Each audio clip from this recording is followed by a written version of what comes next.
Ladles and jelly spoons, welcome one, welcome all to... What the hell is that door doing? Why is that door? I don't understand why that door is. Anyway, welcome here once again to the Design to Kill a Weekly, where I'm being attacked by a cat. And also, with me, even though you can't see him, is... How do I say your name? Mozzie? Mousy? Mousy. Mousy. Okay. Hey, Yeah. welcome to the stream. Mousie's Hello, going to be thanks for co-casting having me. today. Yeah, Thank you for having me. I'm pretty sure we're going to have a wonderful time. Absolutely. So, I'm not going to lie, the games that I cast in these tournaments tend to be an awful lot of fun, and I do apologise for the random cat tail you can see on the stream. Apparently the boys do not understand that I'm busy, and therefore have decided now is a great time to come and demand fuss. Isn't it? Yes, it is. It's a great time. Anyway, so, have we got the bracket? I can't see it myself at the moment, so... I'm looking for... We've actually got a decent number of people in the channel, so that's something. Okay. We don't have the brackets yet. We're still waiting for those, apparently. But that's fine. I can see people in, though, and I imagine Kasparos is probably signed in. Hollow Ghost is here. Legoland Man. We've seen him before. Sickest, of course, Sickest is here. Legoland. I actually casted live his journey in, like, Amateur Weekly, I believe, week 80, 87 or something. Nice. He had so many good games, and like from round one all the way to the finals and all that stuff. It was literally a journey. So yeah, it's one of my favorite Diamond players, honestly, and also my teammates. So I mean that does make a difference. But yeah, no, it's always nice when you can do that. I mean, apart from anything else, it's nice watching players develop over time. And you know, it's one of the players that I always mention this for is Abatha. Because when I first started casting these tournaments, like a year and a bit ago now, he would join because somebody needed to make the numbers up. And then, like 2 weeks ago, 3 weeks ago, something like that, he just went and won the whole tournament. It was just like, okay, that's pretty impressive. That was pretty good. So, yeah, it's always nice to be able to track people through their progress. Actually, it's also something I remember doing back in, like, 2014, because I used to cast bronze and silver tournaments. And then... because of people not being available, I ended up casting the gold and platinum tournament later on, and I was recognizing people's names as like, wait a minute, I used to cast you. This is why you stopped coming. Oh, because they got better. You got better. they just learned the skills. Oh dear. So good to actually see it. I remember someone who I met in a friend's Discord. They were bronze. Now they're at my level. Yeah. And I'm like 3,600. That's it. The ladder's weird. I'm trying to think what my... I haven't played in a long time, but what was the last MMR I had? I can't see my MMR. That's it. I haven't played in a long time. Well, I see a diamond. Oh, yeah. I made it to diamond in 2022. That's nice. Yeah. I was super happy with that. It was one of those, like, never thought I'd actually do it. Because... Never thought I'd cry. I said I would cry. But it's no, like I've like the best I'd ever made was plat, and then in 2021 I went down to gold again, and it was just like, no, I'm getting worse. Actually, looking back on it, I'm looking back at my career, and like 2017 plat, 2018 plat, 2019 plat, and then 2019 season 4 silver 2, and then 2021 plat, and then gold in season 2, and then diamond somehow in season 4 of 2022. I tried to think what would happen if I tried to get on the ladder now. Just like, no idea what the maps are, no idea what the builds are. Actually, no, I have some idea what the maps are. Actually, I need to get in touch. You ever heard of a guy called Gamer Richie? What about Gamer Richie? Have you heard? You've heard of him? Oh yeah. Yeah. I'm gonna make a shameless plug here. I apologize in advance. So there's gonna be a grudge match between, I think it's Mr. Nibbles. Yes, it's Mr. Nibbles and Sewer Badger later today. Nice. Courtesy of the Amateur League guys. And basically, I believe it was... I'm trying to think if it was Gamer Richie who coached Sewer Badger. Basically, Called Classic and Gamer Richie coached them. And it's like, you know, their students are fighting each other, so... Nice. Hang on, we appear to have a game. Blue Knight. I can't see Blue Knight anywhere. We might have a game, just so people know. Is he? We also have Abatur versus Kosit. Yeah. Kosit is actually my former teammate's brother. Okay. Trifax's brother.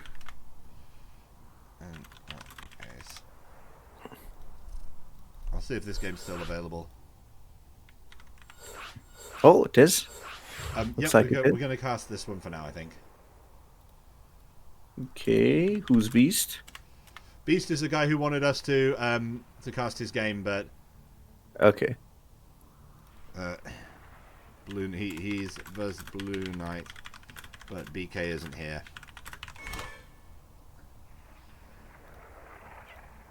All right. Okay, so it looks like we're ready to rock. And Kosit is going to operate Baron by the looks of it. So. Ooh, that's going to be interesting. Oh, I need to. Oh, what am I doing? Not concentrating. That's what I'm doing. Santir versus Arpak, and it's Corset versus Abathur. Excellent. Cool. Okay. And I can actually put their team. Oh no, it's Arpak. I've actually got the thing this week. Yes, let's go. Okay, I see. Okay, so I have a thing installed that allows me to put the team logos on the map. And for a second there, it wasn't going to work, but it did. It's not as fast. Ooh, okay, I am not ready. I've lost the connection. I'm here. Yeah, no, it's not that connection that I've lost. Oh, not that connection. Okay. Oh no, I've done something wrong there, but we'll work it out later. Oh, no. Cat? No! Stop that. Sorry. I'm just going to go on to your camera. Right. I'm going to wrestle my cat for a second there. So, in the top left-hand corner, playing for Team Arpak, it is the mighty Abathur. Why does he have the Centaur logo? And his opponent, for the Sentinels of Mirage, off racing as our yellow Terran in the bottom right side, it is Kosit from Poland. Nice. Oh, that's why that did that. Okay, never mind. I'll fix that. Yeah, I've got like 2 different ways to put logos on things now. It's kind of perplexing. So, nice. TVZ. Oh, interesting. We're seeing a low ground wall off. That's. Man, is it going to be... Okay, it's... Double barracks. Okay, I'm curious what the response is going to be. Looks like it's going to be a 16 hatch opener. So, fun fact: the 15 hatch actually is sort of a counter to the double rack sweeper, but this is going to be a 3 rack sweeper even. Ooh, whoa. I'm excited now. Except it's not 3 rack sweeper because he's got no gas. Okay. Oh, wait a second. Yeah, that's right. So is this going to be some kind of 3 racks? What, 1 base 3 racks? This is actually quite wild. Now, this could be like PTSD inducing from my side because I lost to someone. I play Zerg, and I lost to someone rallying Marines off of 1 base across the map on Dynasty, and I was like, surely this is not gonna work because I have like Bailings and everything. Turns out it was a fresh account, and obviously, like, everything was fine. The only one annoying thing was that he banner muled me at the end, so... Yeah. Also had, like, a pause, and never replied, like, what the pause was and all that stuff, so... Right. Bit of a bad-mannered player. Yeah. But no, this is fascinating, because Abathur is about to find the front wall, and he's going to see that there's no add-ons on him, so it can't be making anything other than Reapers or Marines. But there's not been any Reapers attacking his base. Oh, he's losing that Overlord. Yeah, but this is information for Abathur, so... Oh, yeah. Now he knows that this is Marines. Question is, does he know that this amount of Marines can only be... Well, actually, no, this amount of Marines can be pushed out of 2 barracks. The 3rd one is not going to be given away, but this could be quite dangerous. Ooh, he's in trouble, though. Abathur needs more Zerglings, and he needs them now. And he needs a Spine as well, honestly. And more Queens. He needed the 3rd and 4th Queen quite fast. Oh, no, he's supply blocked. He's supply blocked. Yeah, he lost that Overlord as well. 2 Overlords on the way, but I don't think that is going to be enough, and he's taking the gold, so he's gonna have some kind of an insurance policy if he survives somehow. But yeah, this is 19 workers versus 20. Oh no, another Overlord will fall, but luckily he's gonna have a bit of extra supply here. Yep, he's got just enough to be able to build some reinforcements. The thing is, the Marines have to go in now. If they're not, why is he making drones? Abatha, why? It's a single drone, but I don't know why either. Okay. It's gonna try to actually do something about these Marines, but oh, these are so many Marines. This is actually too many. They can mow down the Zerglings. There was no speed. Should have been patient. Okay, now maybe thinks that this was enough damage. I don't think this was enough damage. No. No way. I mean, he's gonna have the second base. The factory is on the way as well. Did he F2 to attack this Overlord? Oh no! Please no! Oh no! Because it's no. Okay, looks like he's going home, but I feel like he could have done a lot more. Yeah, I mean, it could actually be an F2 to be honest, but yeah, I could have killed Abator, honestly, in my opinion. Like, there was no Bailings on the way. Yeah. So now there's 7 Bailings. But honestly, you shouldn't actually attack into this, because this is going to be quite difficult to break. The 2 depots, yes, surely it can be quite nice to actually take it down. Yeah. But what's after? Like, you're not going to have enough Bailings to survive the Marines after that. I have to wonder what Abatha's thinking at the moment. I mean, he's sending units. I don't think he sent that one in. I think that one just aggroed by itself. But yeah, no, he's just waiting for Stim to happen at this point. Honestly, I like the fact that he's got so many workers on the gold base. That's actually going to provide him a lot of useful income. Yeah, this is going to be the insurance policy for Abatur, I think. The question is, at what point are we going to see? The thing is, oh yeah, Stim is on the way. Well, I'm looking at this. I'm looking at the tech lab, and it's working, and the Stim logo is on my screen, and I'm like, when's he going to make Stim? Happens to be as well. Yeah. I kind of call them. I kind of call these weird moments mousy moments, because sometimes it's either I forget how to speak or how to read, or it's like I say something super stupid or something that already happened, or I'm just wondering about something that's on my screen and I'm like, I wonder when that's gonna happen. Why isn't he reacting to this attack? Oh right, he's destroying his opponent's entire base. Right. So, like, oh, where's the army? Oh, he lost it to Bailings already. Oh, this is bad. This is very, very bad for Abatha. Oh! Thing is, at least he's got warning, I suppose. And he can make Bailings. Don't look at the units lost tab. Oh my god! so far, this looks absolutely devastating for Abatur. Yeah. Honestly. Actually, the biggest thing I need to check is Abatha doesn't have Bailing speed yet, which is going to hurt him a lot. He doesn't have a lair yet, so I mean, if he splits properly, maybe. But the tank is going to help quite a lot. Pre-splitting the Marines. No, I bet if Abatur just pre-splits his Bailings, and engages that way, but oh, this is terrible. He has only 3 queens left. He has 3 spines as well, and maybe Kossit just thinks that he's on 3 bases. 3rd command center is finished on the side of Kossit, so I mean, maybe Kossit thinks he's on 2 base because he hasn't found the gold. Yeah, I guess so. But the thing is, Abatha needs to break out at some point. And he's making more Bailings, which is fine, but like... Actually, Abatha's got a bigger army at this point. Also, if it could actually just break free from the grasp of the tanks, it could be nice, but the fact that he doesn't have a lair and no Bailing speed, no upgrades, nothing, it's going to hurt him quite a lot.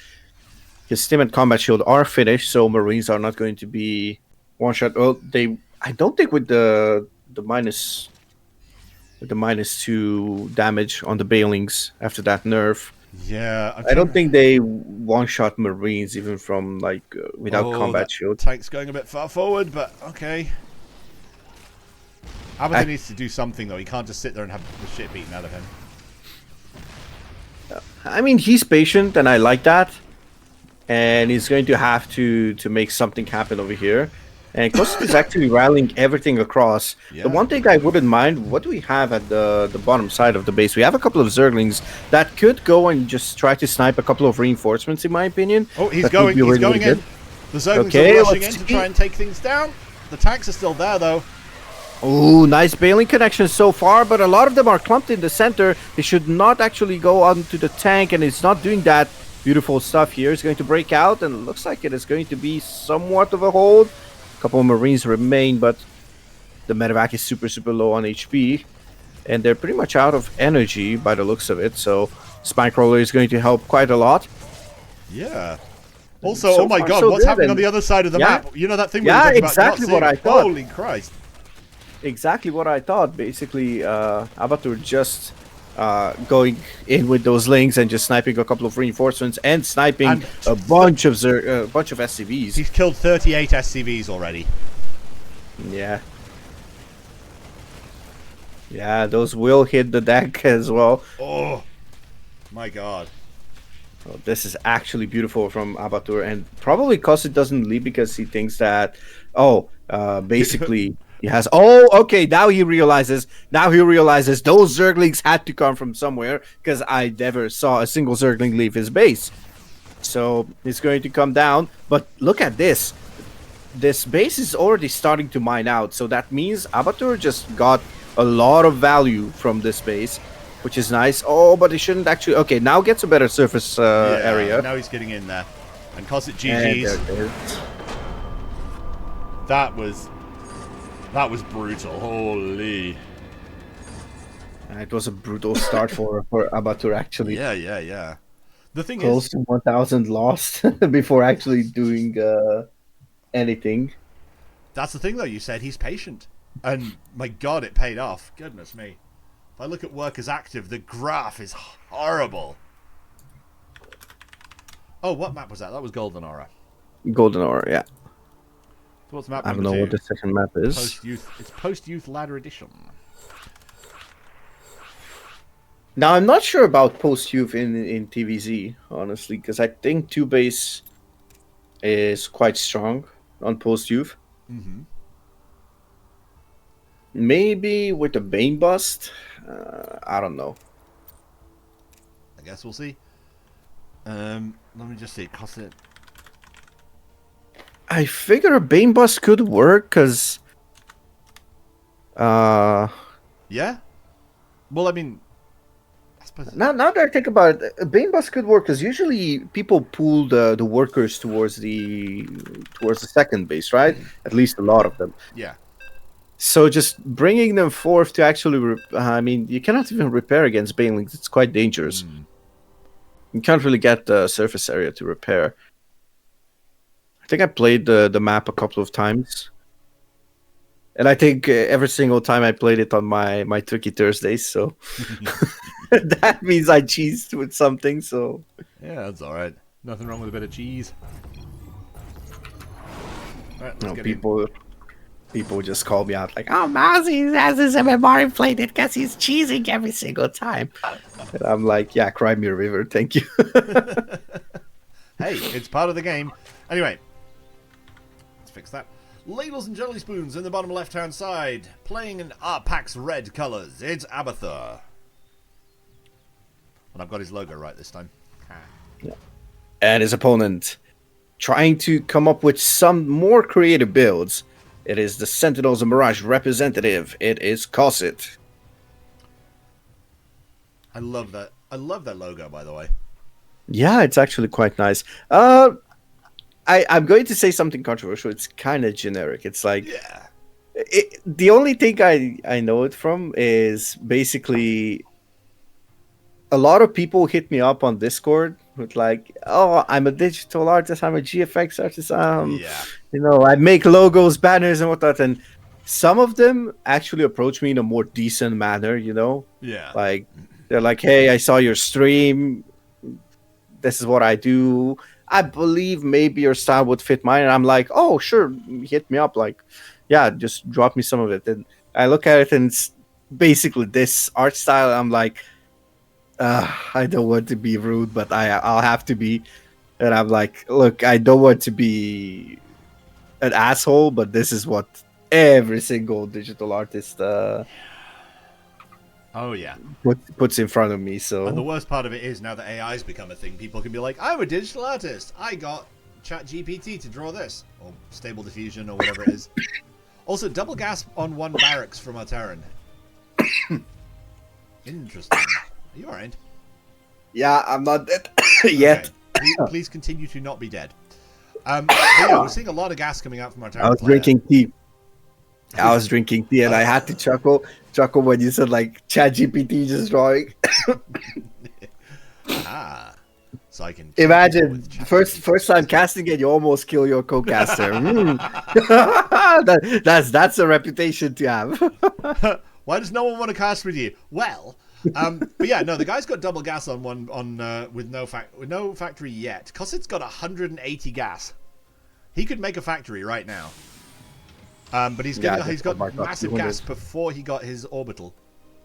He's getting double orbital at once. I'm not sure what we are seeing here, to be honest. He got his orbital on his natural before he got the orbital on his main.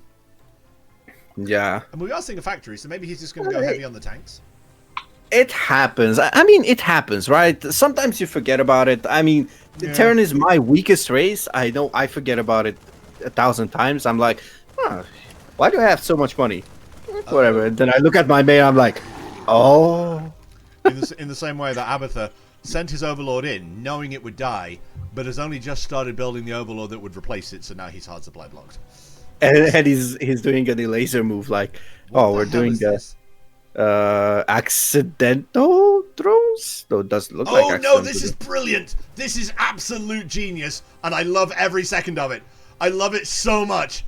Okay, so tell you what's happening here. What's happening here? Yeah. I know what's happening here. Okay, I realized it. Oh my god. The thing is, his opponent has seen it.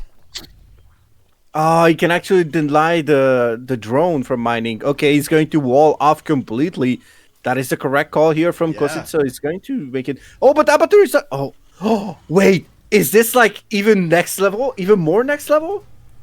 Oh, no, he's actually bringing back the drone. Oh, I was going to say like... Oh, probably he saw it and basically now he's going to just send it back. No, now he's got an option, right? He's going to make the Baneling nest. Where do you defend? Do you defend do you defend the hole in the minerals? Or do you defend the ramp? Honestly, since you can hit two Banelings and it's only 4 Marines that's going to be in the bunker, most likely, I would defend... Oh, and also the tank. I would defend I would try to go in on the left side, to be honest. Yep. But wait, he still needs to actually mine out another... Yeah, he can't mine it out anymore. It's done. Oh, he doesn't. Yeah. But this is actually good, because he forced 3 extra supply depots for no apparent reason. Like, look at that oversupply on the side of Kosit. And now he's droning. He's gone back to droning. He's getting the lair, getting additional queens. Yeah. Beautiful stuff from Abathur. The thing is, even though he hasn't killed his opponent with this, what he's done by doing this is it's cost him one worker, maybe. Well, it's cost him 1 worker to make the gas geyser, but in doing so, he's got his opponent stuck at home. Like, Cosset can't go anywhere. So Abathur's just like, I'm going to take this gold base, I'm going to get all my gases, I'm going to get a lair, and I'm going to put the lair on the one with the gold base, I'm going to do all the things I want to do. Because what are you going to do? Now that one I don't like. I don't like where he took the lair, by the way. No? Would you put it honestly? Yeah, because this is actually more vulnerable. And he doesn't even have overlords. Like, let's remember that Terran has the tools to actually move out and just do damage with like 2 medevacs. 2 medevacs worth of units with stim and potentially like +1 infantry weapons. It's just going to mow down everything so fast. It's crazy. And also, Abathur's got a bigger problem, which is his opponent is moving out, and his overlord is not in the position to see it. Oh no! And he could have seen that, but unfortunately, he turned it into an overseer at exactly the wrong moment. Don't think he would have been able to see it either. Oh, maybe now that it crosses. Now he sees it though. Now he should run away. Yeah. Nope, those workers are all dead. Yeah, happens, I guess. The sad realization. The good old 2 base on post youth is never Never Also, cease to impress. I'm wondering whether Abathur's deliberately going for the idea of not getting Baneling speed. Oh, it's going for a Nidus. But he's getting attacked in his own base, and he's not. The tanks need to be killed before they siege. Oh my god. Okay, we'll be able to do just that. Looks like it. That was pretty good. That was a good hold. Yeah, these youngsters nowadays, they have all the good micro skills. Just look at the current pro players. I'm not gonna lie, I'm a little bit confused as to why he's put the Nidus here. I mean, don't get me wrong, it shows off the Design Killer logo on the map really nicely. Like, check it out. But like, actually, you can't see that, can you? No, I can, but I can see it on the stream, so Yeah. I realize what you mean. Ah, this is a Nidus that makes sense. Also, this is a Nidus that Costage is not paying enough attention to? Question mark? No, he's got it. He's got it. No, I don't think he's got it. Oh, I don't think he's got it. Yeah, he's got it. No, I don't think. Yeah, I shouldn't actually. But he got it. Now that Nidus, the other Nidus would make sense. Please tell me that he's not actually just doing it for the logo. Please tell me he's not trolling for the logo. I get it, sound points and everything, but first get your bailing speed, right? Yeah. He's getting double. Wait, he's getting double lurker then? Huh? Maybe he really wants to upgrade his lurkers? Someone call Abatur and tell him that you kind of need hype, first of all. Second of all, those lurker upgrades are actually one of the faster tier 3 upgrades. Also, he's about to lose his entire army if he's not careful. Oh, he should have gone in with those bailing if he had bailing speed. Somebody forgot bailing speed. Yeah. That sounds pretty bad. If only he had bailing speed.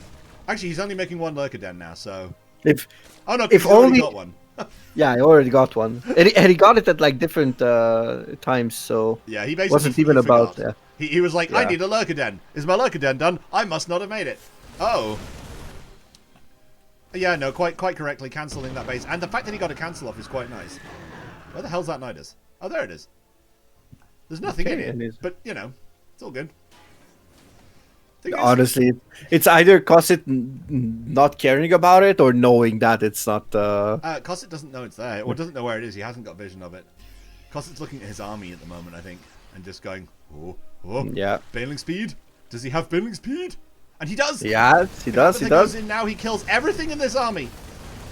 Okay, he's going for the big crop of Marines. Oh my goodness, that is a huge amount of connections that happen over there. But oh, the tank is not going down actually.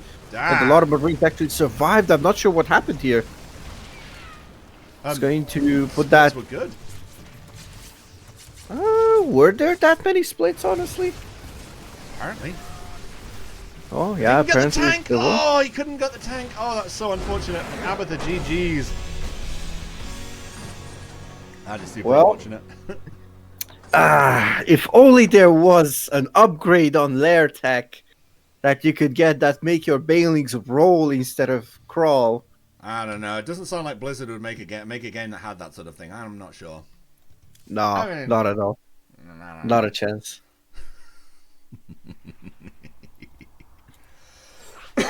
Okay, we're going to Oceanborn for game 3. Oh, I actually like this map. Mm-hmm. Although, apparently, it's only us in it. Yeah, we're missing Cosset, so... Ah, there he is. Hee ha ha. One Cosset right away. Red pack, one team center. I'll make myself a referee. And let's wait for everyone to be ready. And I'm going to try and get the into-game transitions right this time. Go, says Cosset. The double capped letter. Both letters were capped. It's like, go! Go! There's a splash screen. Trying to do some weird timing things here. Also, is that overlay on your stream between the games from Mobius? What, the big screen thing? No, I mean the one where it shows the map and shows the players and the races and all that. Nope, we made that ourselves. Oh, really? Okay. Yep. In any case, in the bottom right-hand corner, playing for his tournament life now, it's Pax Abathur. And his opponent in the top left side as our yellow Terran.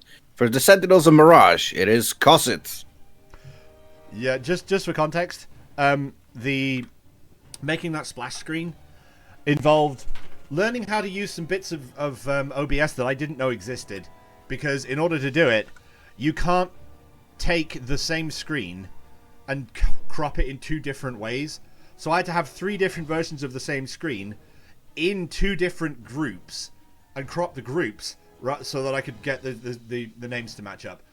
It's exciting and whoa, we're seeing another double barracks build. Okay.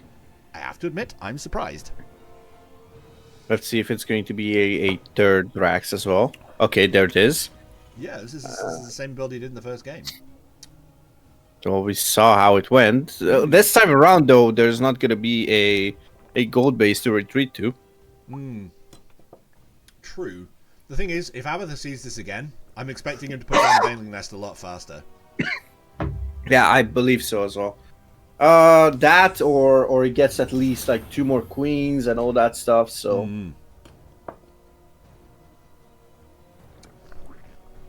Yeah, at the moment we're in that sort of like just waiting moment. But basically, if Abathur sees the 3 barracks like this, I'm very much expecting him to go, okay, more gas, Baneling Nest, more queens, just make things, and then just start pumping Zerglings, because otherwise he's gonna get run over.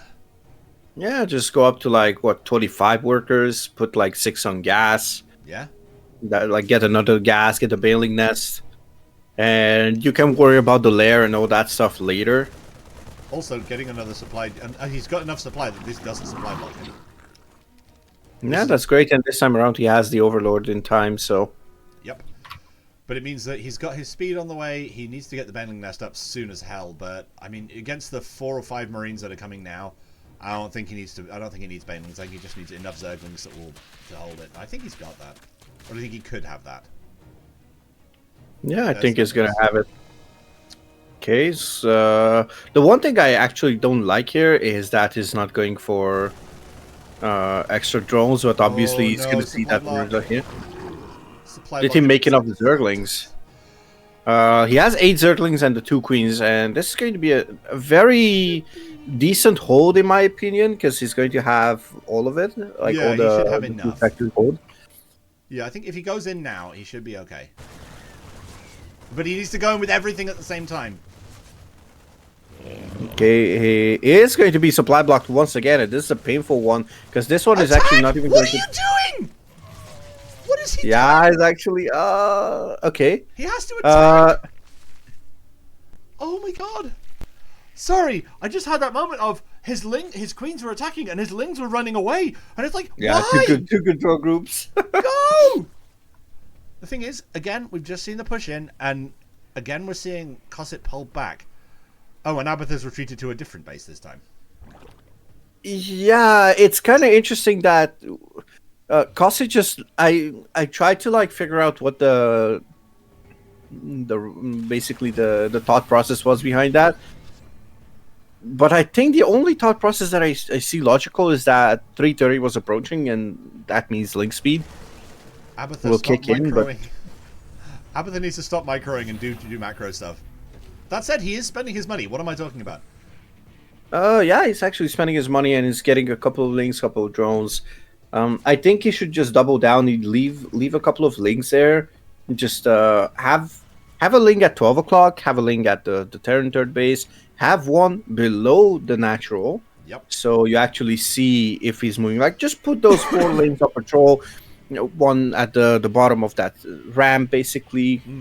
One at the third base. So you basically have full vision, full circle, and everything. So you are not getting surprised by any drops or any medevacs leaving or any kind of shenanigans. The thing is, what we're seeing here is clearly the same thing we saw last time, which means Abathur's going to need Baneling speed as soon as that lair finishes. Because basically we're expecting to see the next push out will be when the tank finishes. Yeah. Which means so it's like 2 tanks, I believe. 2 or 3 tanks? 2, I believe. He moved out with 1 tank and sent the second tank to join up later once the first tank was in place. So he might just go with 1 medevac and 1 tank. He might not, which will give Abatha more time to not be dead. But, like, I don't know. Abatha needs vision close up, and he's being very, very micro-intensive about it, and I'm not sure I like that. This is still better than what he did a couple of moments ago when he just retweeted with all those Zerglings. Look at the build queue. 20 Zerglings, yes please. Also, Abatha, where's your bailing speed? No bailing speed yet. There it is. Okay, there we go. So how long does bailing speed take? My overload. I think 100, probably 100. Okay. So if it takes a minute and a half, so? He basically needs his opponent not to attack him for a minute and change. Okay.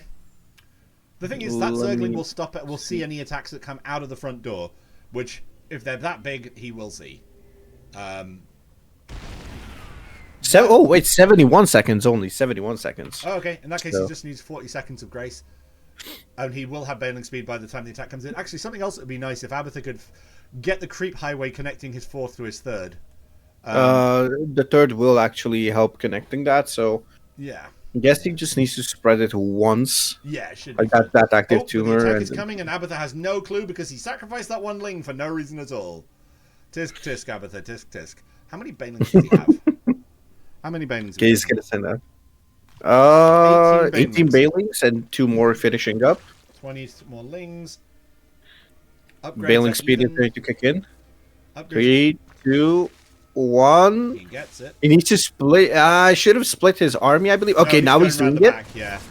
Okay, that is beautiful. He's going to get the tank, and his beautiful surround here by Abattoir is getting cornered every single way. Cosset is going to give up his army. And there's the GG. I was going to say, I blinked for a second there. I thought there was a Terran army. What the hell happened? Instant halving of the Terran army. But this is to the supply general. Also, Abatha, if you're watching this afterwards, this is what happens when you get bailing speed. We good. Oh yeah. So it turns out that Blizzard did something like this. I should be careful about this. He's technically my boss at the moment. Technically a boss. He's technically my boss. He's technically my boss, and if he disrespects me, I'm gonna visit him wherever he lives. Because he's closer to me than to you, and I'm gonna give him double the beating of his lifetime from both of us. Right. No, so he's a good fella. So he's a good guy. Actually, honestly, the thing that most impresses me about Abattoir is just the fact that he has ambitions. And unfortunately, they're ambitions that I'm not allowed to talk about yet. But there will be ambitions to talk about hopefully next week. Let's see. Have we got sight of the brackets anywhere? Can you leave party so I can invite? Yes, we can. Okay, so let's reset the scores, reset the game, see who we've got next. Aha! Excellent, thank you, Abatha. So Abatha's up against Blue Knight by the looks of it. Okay. I think we can go through with Abattoir versus Blue Knight. Yeah, absolutely. I would love to watch that. Abattoir. I think it's Blue Knight anyway. The problem is, people use different names in different places. Blue Knight. And Abattoir is a Zerg, not a Terran. What the hell is this thing?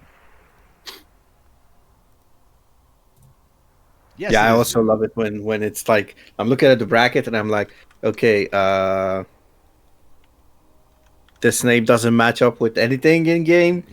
This in-game name doesn't match up with anything on the bracket. Who the hell am I looking for? Yeah. I'm like, okay, they should be the same person. And I hit them up and they're like, oh, no, I'm just chilling in this chat because I played last week. And I'm like, okay, then where's the other guy? I mean, we're holding up the tournament. Like, there's like round two people actually waiting for this result. Like, come on, please. Oh, lordy. Okay, so Blue Knight, both players need toilet breaks, so we'll have a moment. Also, at some point, if anyone from Blazer is watching, also I apologize, I've not been paying much attention to the chat. Oh my god, there are people who've been talking in the chat. I'm sorry, guys, I've not been seeing it. I've had so much to do. But yeah, no, people say, Lupus Sam in the chat saying, nothing wrong with brie. There is nothing wrong with cheese, indeed. Also, if anyone from Blazer is watching, if you can get me your logo, I can put your logo in the game. But I don't have a copy of it at the moment, so I cannot do that. Wait, I think I can actually send you.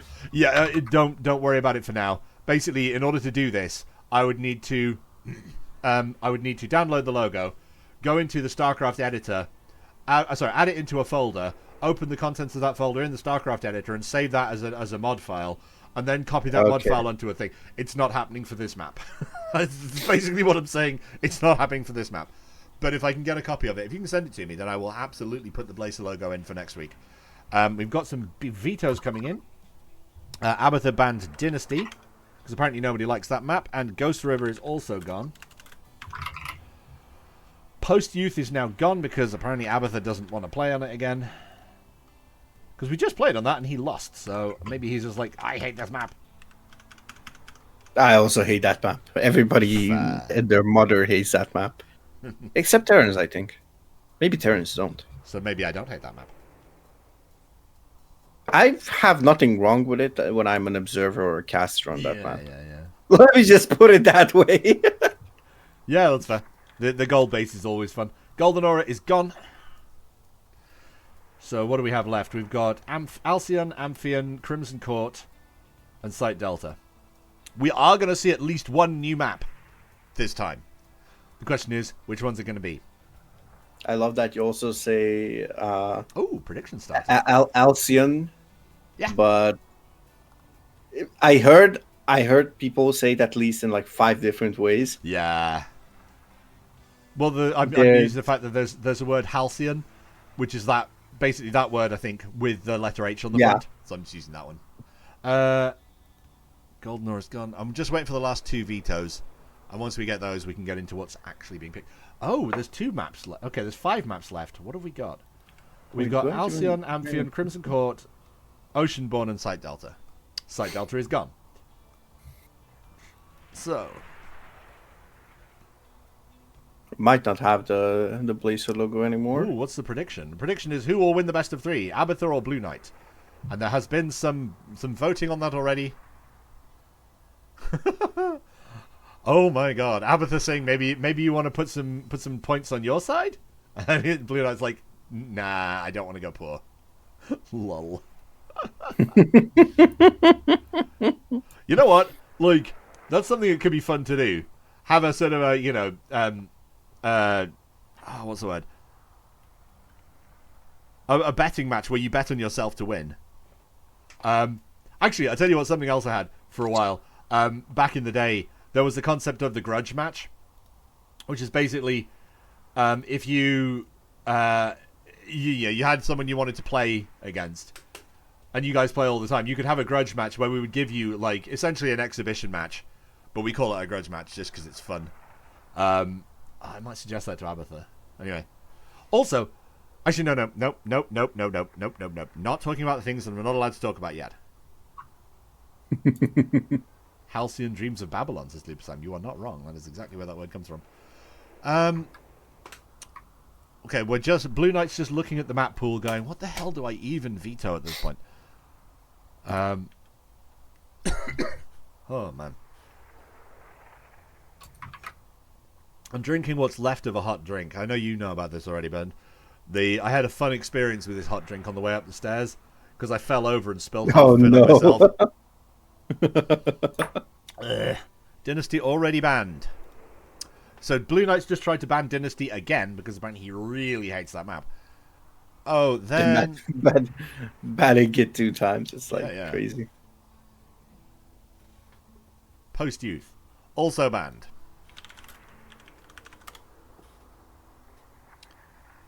Okay. Maps that are left. Amphi. Alc. Yes. Crimson, Amphion, Alcyon, and Oceanborn. That's the ones. Actually, oh my god, there is an actual danger we might see a game on Crimson on Crimson, whatever that. I don't even know what it's called. Crimson Court. Crimson Court. That's the thing. I see it so little that I don't even know what it's called. Oh my god. Blue Knight's Continent. Just tell us. Oh, well, number 1 is apparently Oceanborn. Excellent.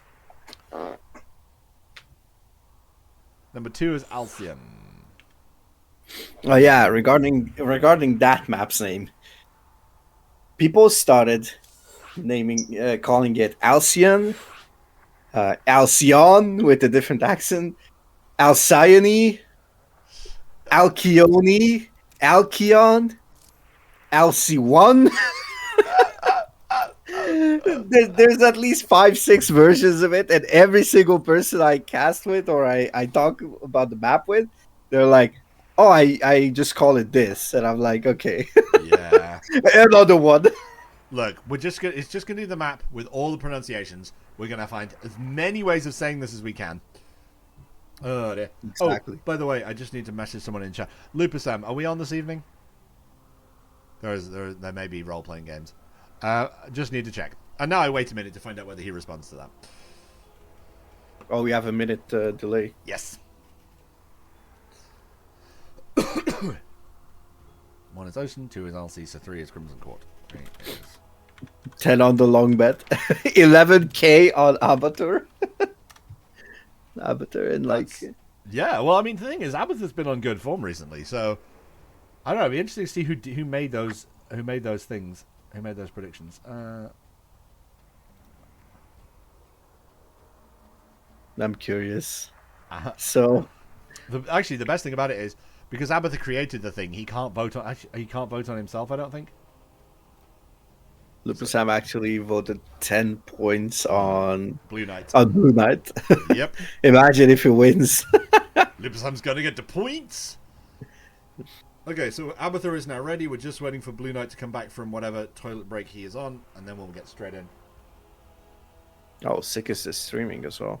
Nice. Well, if he's still streaming when we're done, I might raid him. Because I know I have at least one person in chat. Possibly 2.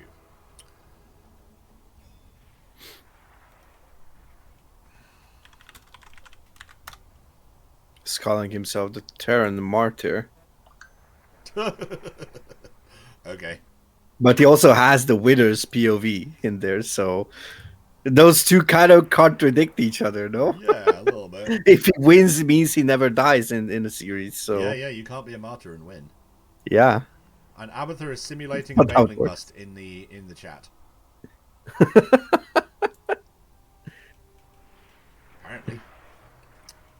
He also has that Alarak emote over there. Oh, is that what that is? Okay, yeah, no, I see it. Yeah, that's Alarak. Oh, my favorite interaction is, I don't know if you played the Legacy of the Void campaign. Yeah. So when Alarak shows up, and it's like, you're wasting your time, Matriarch. Your leader is in grave danger. And Vorazun just asked, do you take us as fools? He's like, yes, but that's irrelevant. It's so good. Or the other one when Artanis finally decides that, okay, we're gonna do the attack. It's like, oh, a battle, finally something happens. You know the weird thing is, you know who the guy who voices Alarak is? Who? His name's John Delancey. Never heard of him, I don't think. This is the thing, like, I'll tell you 2 other jobs that man has done. I'll tell you in a minute. Okay. One second. Yeah, let's load up and then we can discuss it. Present the players and all that stuff. Yep. Speaking of which, we already have 2 separate Gs. I don't know what to take of it. in the top left-hand corner, I'm just going to go for it. In the top left-hand corner, playing for our pack. Apparently, he's the favourite to win. It's Abathur. And his opponent, the man in the blue Terran colors. He has only 1 supporter with 10 points, but could make 1 voter very, very rich. It is Blue Knight for Team Blazer. So yeah, John Delancey has done a bunch of stuff in his career. And most of the time, his job is to have a really punchable face. Okay. But yeah, he plays Alarak, but he was in Star Trek, where he plays Q, who is an annoying immortal asshole. And then yeah, fun fact, I never watched Star Trek. That's fair. He was in Star Trek: The Next Generation, and then in Picard more recently. And then the other role that I know him from being in was in My Little Pony. Really? Yep. Where he plays an immortal god of chaos. So yeah, just think of this: Alarak has been in My Little Pony. In any case, Abathur going for an expand gas hatch. So that's where you actually wanted to get Alarak being in My Little Pony. Let's go. Yeah. It's a thing. Oh no. Anyway, we're looking at a Reaper. I cannot unsee this now. I know, right? I cannot unsee this. I know. And it goes expand gas pool versus Reaper expand. Nothing unusual here. I imagine Blue Knight will go into a factory in a minute, and we'll see some Hellions out of him because it's a good build. That's actually the golden standard. No need to actually complicate yourself. Yeah. Especially if you know your opponent at least a bit and know that he's not going to go for any weird shenanigans in the first 2 to 3 minutes, then why would you want to actually complicate yourself, right? Yeah, just do a build that works most of the time and you can get into your fingers. That's the thing. My understanding of StarCraft is if you want to get above, like, especially if you want to get out of the bottom leagues, like, understand the laws of Bruce Lee. Oh, oh my god, that drone dodging the Reaper like that. Dropping the diva-like spray as well. Oh my god, the Lings. Oh, what other thing? Also, if I'm not mistaken, this was a clash opener, so that means you're not getting that. Oh my god, the Reaper just went down. Yeah. It just died. Literally just died. So, interesting thing about Abathur's opener here. This is basically to dodge the Reaper. It is a clash opener where you actually get supply blocked intentionally on 28. So you are, or at least I hope that it was the clash opener and not an accidental one. But speaking of the past few games, I mean, I think we saw, he's capable of it. But let's just give it the benefit of a doubt. The thing to note for me, the man is cooking, so. The thing to note for me is that because he killed that Reaper, the Hellions that go in will be a lot weaker than they otherwise would be. Because my understanding is the way you do it, you get the Reaper to go in with the Hellions, you get the Reaper to soak as much damage as possible without dying, because the Reaper will heal and the Hellions won't. So by losing that Reaper, he's lost a lot of survivability on this attack. But I guess we'll see what happens. I mean, he's still going to be able to go in, he's still going to be able to harass, it's just not going to be as crisp as it would have been otherwise. Also, we have a 2-1-1, by the way, on the way. Ooh, okay. It's like Hellion opener into 2-1-1. That is an interesting one, to be honest, because I believe you normally don't see these. Okay, now I'm confused. Oh yeah, no. Now I'm even more confused because getting a Reaper. He's getting a Reaper and he's making a tech lab on his factory. So he's moving into marine tank. It's gonna get 2 medevacs. Yeah, the medevacs are going to be useful, and the thing is, the Hellions are still going to be there and being vaguely annoying. And he's made a Reaper because he wants the Reaper to go with the Hellions. But he's switching into marine tank and not going for the massive Hellion harass because, I mean, I think he's tried it against Abathur before, and I don't think it worked last time. So. Yeah, I mean, these queens are in position. The Lynx and additional queens are also in position on the other side, so there's not really too much room to go in. Okay, he's going to just try and bounce around and just, try to do what's best for the Zerg. Oh, he's actually going to get that creep tumor sniped. Yeah. The thing is, right now, it looks like Abathur's okay for now. Like, the Terran army is not big enough to really kill him. But that's a weird place to put a tank.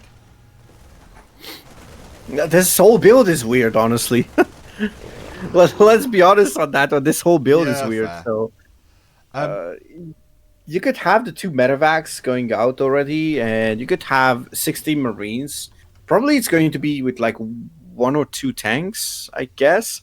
But Stim is a bit early in this case, so the timing doesn't really add up. But wait a second, hold on a moment. We're gonna have the armory finish up, so we're gonna have Hellbats. Okay. And Abathur has someone in your chat mentioned it.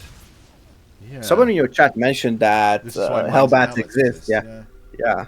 The thing is, right now, Abathur needs all the army he can get, and he hasn't got much.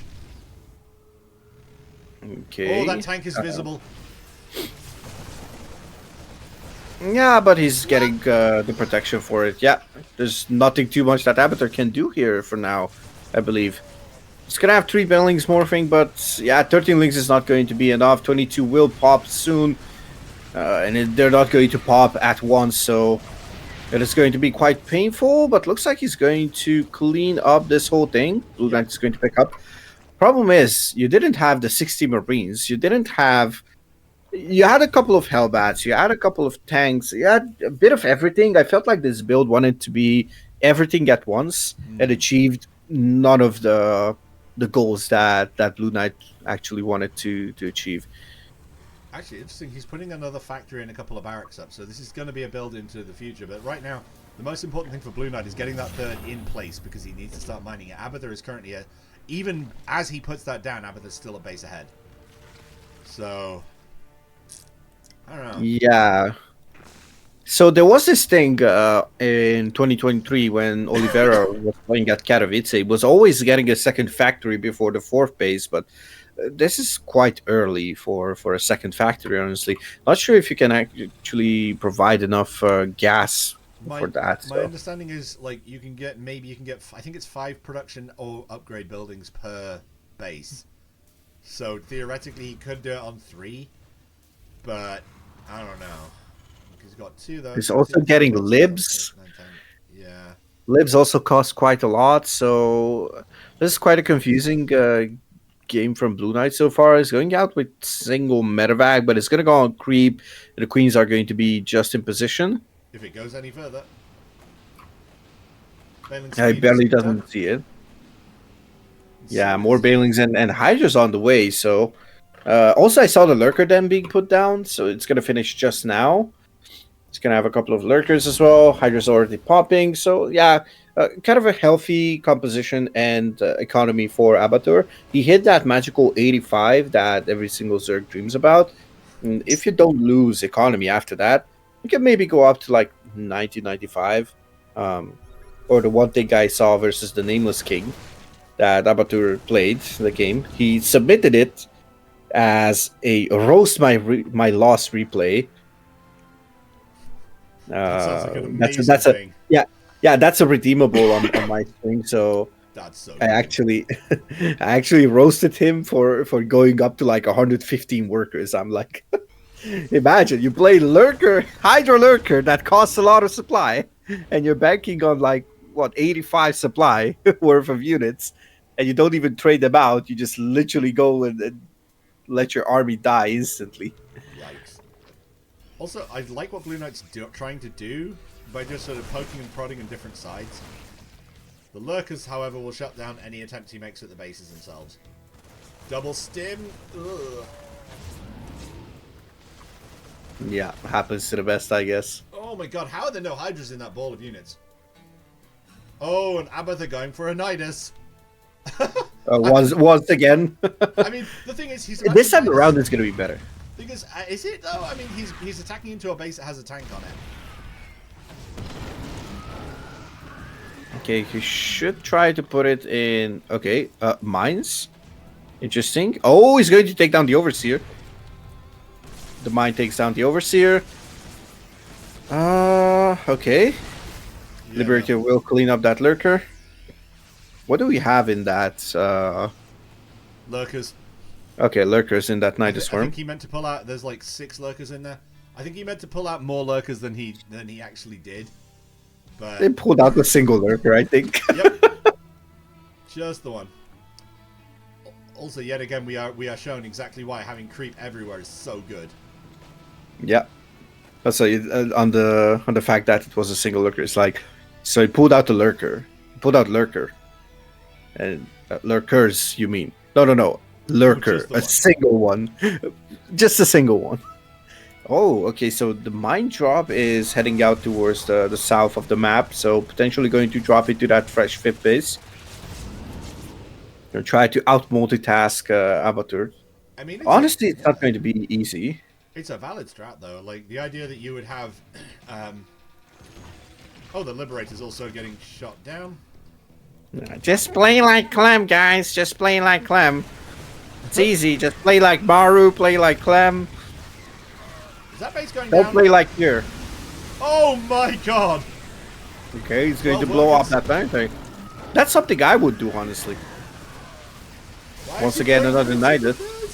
Why is he not getting back Mr. in the Burrow? Nidus? Okay, he's going to do the correct call. Honestly, though, Oh my god, if he's you ask attacking me, into the base! oh, that's actually brilliant. That's actually brilliant. Another 15 SCVs will go down. So down to 61 on the side of Blue Knight. That means the army supply is going to be the only advantage for Blue Knight. There's a bit of a bank on the side of Abatur, so yeah, this first game is actually looking really, really sick, to be honest. Also, this winner mine is in the best place in the world. The Nidus is coming up next to it. By the way, fun fact, I don't know if you saw that, but that Widow Mine just got dropped out to take down an Overseer. Wow. That literally just sniped an Overseer, and oh my goodness, this is... Oh no, Abatur, no! That wasn't... He literally just unloaded, he unloaded into liberation zones, like... Yep. My god. Abathur looking at that guy, maybe that wasn't what I meant to do. Like, wait, I had lurkers here. Oh. Also, the fact that this Terran army has to be able to see that it's getting surrounded. There's a Thor. That's a single Thor, yeah. Casual Thor. Oh, it's my like God, Ricky the accidental swarm host, you know. The lurkers are a little bit too far away to be much, but they've got enough. Ooh, the mine shot actually cleans up a couple of hydras there. Maybe one and softens up the other one, but did his job. So.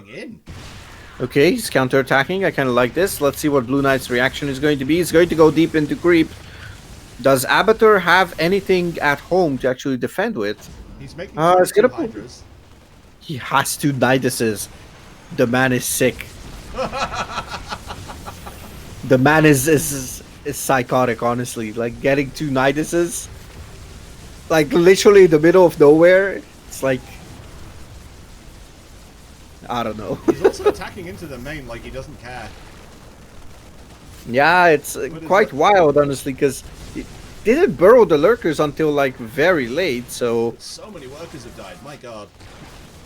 Yeah, 22 workers hit the deck, and there's basically half the workers, but the problem is the army... Oh, and it's going to move in with mass hydras! This is beautiful. It's going to get a couple of medevacs and the liberators. Yeah, that is going to be lights out for Blue Knight, I think. Even if he cleans up over here, he has a couple of bases that he lifted, and basically, technically, he has. He could stabilize, but he's way. He has 5 command centers. Yeah, he has 5 command centers. So if he could have like a moment of breathing room. That's the joy of StarCraft, though. You never give people breathing room. Yeah. But also, you don't want to like overcommit into someone who is already stabilizing, like. You just take your wins, and that's pretty much it. Yep. Okay, final lurkers are going to burrow. Nidus is coming up, and I hope there is something in that Nidus. Doesn't look like it. Nope, it's empty. That's an escape Nidus in case Blue Knight pulls something, I think. The thing is, this is Blue Knight's natural, and one of his other bases also being shut down at this point. So it's going to be very difficult for him to do anything. Yeah, this is actually terrible. A terrible disaster from Blue Knight. Abathur just needs to move in and just do something here. He has +3 links, by the way, for some reason, and I don't see links for quite some time. But it's going to be enough. Yep, that's a GG. Abathur, yeah. Takes a very, very cool game, honestly. Yeah. I kind of like it. Despite the early game not making too much sense on the Terran side, like I first thought it is some kind of a 2-1-1, but then ended up being like a Hellion opener into a 2-1-1, but no third command center, and we also had tanks and and the positioning of the tanks plus was really one. Nice. Yeah, it was not bad, but there was not enough Marines, honestly. If you ask me, I don't think there were enough Marines. Red pack. Okay, so we've got the red pack logo in. Abathur's ready. Just waiting for Blue Knight to say go, and then we'll be going into Alcyon. You know, the map that no one knows how to pronounce it. Yeah. Alcyon, Alcyone, Alcyone, Alcyone, Alcyon. Yeah. Honestly, now part of me is tempted to try and come up with more pronunciations that make even less sense. But no, I'm not going to do it. I wasn't concentrating. Alcyone. Alcyhuani. Juanito, something like that. I have no idea. I have no idea either. In the bottom left-hand side, playing for Team Arpak. He was strong in the last game. Can he do it again? It's Abathur.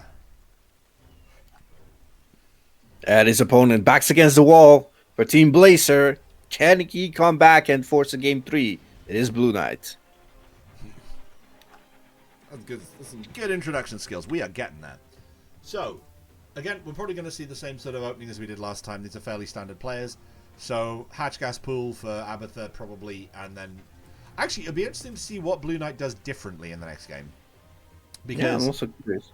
I need 5 more matches like these. Honestly, like, there are so many things you could do for shows. Like, just have a challenge match. Have a thing where it's like, hey, I want to fight you. Oh, you want to fight me? Sunday, the grudge match. Or, you know, actually, that'd be really cool. Yeah. Like, hey, I'm calling you out. I'm gonna beat you in the face. Also, that right there from Blue Knight is the best manners I've seen in a long time. He's basically saying, I need matches like this because this is so good. I can get back in shape with games like that. That's a compliment, that is. But yeah, no, yeah. Abathur, if you're watching this afterwards, which I know you probably are, like, consider the idea of having I want to fight you. Come up with a better name than I want to fight you. Because, like, yeah, that's not the best name. But, like, have a thing where people get casted on a best of 7 or something. Yeah, best of 5, best of 7, whatever they prefer. Also, come up with like interesting maps or something. You know, just make the Discord members vote in like maps, and the most maps. Make people play on Guangali Beach. Or you can actually get like TLMC finalists. Yeah. Guangali Beach was a TLMC finalist back in like 2015 or something. Oh yeah, because it's basically designed after a real place. Like Guangali Beach is a place in Seoul, I think it is. It's either Seoul or Busan. And people who've been there have recognized the features on the map, like where the umbrellas are. It's just like, what the fuck is this? I need to check that map out. Yeah, it's old school, but yeah, it's good. Also, Abathur managing to dodge the Reaper expertly, so his lings are completely in the wrong place. But never mind. Managed to dodge it too well, actually. I mean, he was such skill at dodging that Reaper that his lings didn't take any damage from it at all. Yeah. The interesting thing is going to be, that tuber is going to go down. Yeah. Oh, that was actually a waste of energy. The thing is, for a Zerg, that's a big deal. Because when you first get the Queen up on the natural, you don't have the money to use the lava she would create. So you use the energy to make a creep tumor, just because you can't spend the energy another way. But this will mean that he now is behind on where his creep should be, and creep is an exponential thing. So in the same way that any other pandemic happens, if you stop one creep tumor early on, you stop 7 creep tumors later by just killing that one creep tumor. So yeah, that's a real pain in the neck for the Zerg. But Abathur's on 3 base, and Blue Knight's just found it. It's interesting. What do you think about that third base? Because usually I think we see the triangle one. Yeah, I mean, the thing is, I think against Terran it would be less good, because the reason I'm thinking it'd be less good is because if I, as a Terran, I run 1 medevac with 8 Marines into the triangle-based mineral line, and then you send your lings to fight me, I go straight into the main, which is like next to it, and then I can just go straight back again.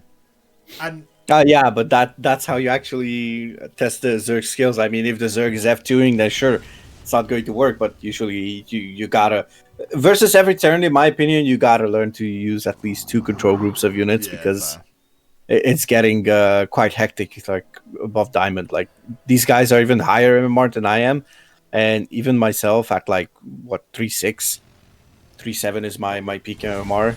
I was like God damn it! Like, if I'm a bit lazy, then I just lose the game. Oh my god. That creep tumor there? Survived with Oh, 5 it's hit gonna points. get it. Oh! He got it, but it cost him half his Hellions, so... Yeah, I think this is worth it more for Abatur, because now he has to give up the map control. And look at that. There was a medevac on the way, so I believe it should have been a Hellion drop into the main if those 4 Hellions survived, or at least 3 of them. With 2, it's going to take forever to actually do anything. And you need those 2 Hellions at home in case of a link run by or something. Yeah. Actually, there was a very valuable lesson. I used to watch Day 9 all the time when he was a regular StarCraft caster, last StarCraft streamer. And one of the things that he saw in one of his games, because he did fun challenges, he did Fun Day Monday and all that sort of thing, but he saw someone dive 7 Hellions into a Zerg's mineral line, and then he killed something like 6 or 7 workers and lost all his Hellions. And Day 9's opinion on the subject was he shouldn't have done that, because now he's lost the map. And because he can't put any more pressure on, the Zerg can replace those workers much more easily. If he'd just been able to poke and prod and kill that many workers, that would be a crushing win. But because he lost his map control, it wasn't worth it. And I kind of understand where he's coming from. Also, this overlord... Yeah, it's either it's either you do a lot of damage to make it worth losing 46 Hellions, like clean up like a mineral line, like a queen, and even some Zerglings, or you just try to get them out. You go in only to snipe a couple of creep tumors and whatnot. Oh, and Abatur is actually like, is he like baiting some? I don't know. Oh no! I think he didn't have the boost available. Blue Knight's salty about that one, and understandably. Queens have long range. Yeah. Blue Knight swearing and immediately sorry for it. It's okay, Blue Knight. We'll let that one go. This isn't. Let that one go. Have you seen any of Pig's Salt Mines games? Yes, I love it. If you kill Brenda's creep, Brenda gets mad. Let's go, Brenda! Pew pew. Oh no! But now Brenda is going to pay. My former brothers! You killed my brother! That said, this attack's being held. Is it? No? Don't think so? I think he might be able to hold it if he pulls back a bit, but yeah. Yeah, there's not enough energy. The brothers are falling. There's a tank on no health. How is it? No! What is this? No! What is happening now? What is going on? Oh my god! No! Brenda, no! Oh! The tank is alive! One hit. And this other tank's just like, guys, okay, no! one tank is gonna go down, but what was that micro on the side of Blue Knight? That was crazy. My god. One SCD is like, hey guys, I'm coming to attack! He's going for the creep tumor! He's on an A move, let's go! He's gonna kill a Baneling! No, seriously, he's going to kill that Baneling, because when it spawns, it's gonna hit him and die. No, actually, that was actually crazy. What was that tank? What was that tank? Where is that tank? Where is that tank? The tank still has 1 health. It is getting repaired because it has fucking earned it. Oh my god, what was that? It's like, as a side note, you know, it's like the medevac pilot was playing yo-yo with that tank. It's like, you know what? I'm gonna drop you. Like, okay, like, go pick me up. And, wow, you're a bitch. What did you say? Drop it back down. No, I was kidding. Pick me up.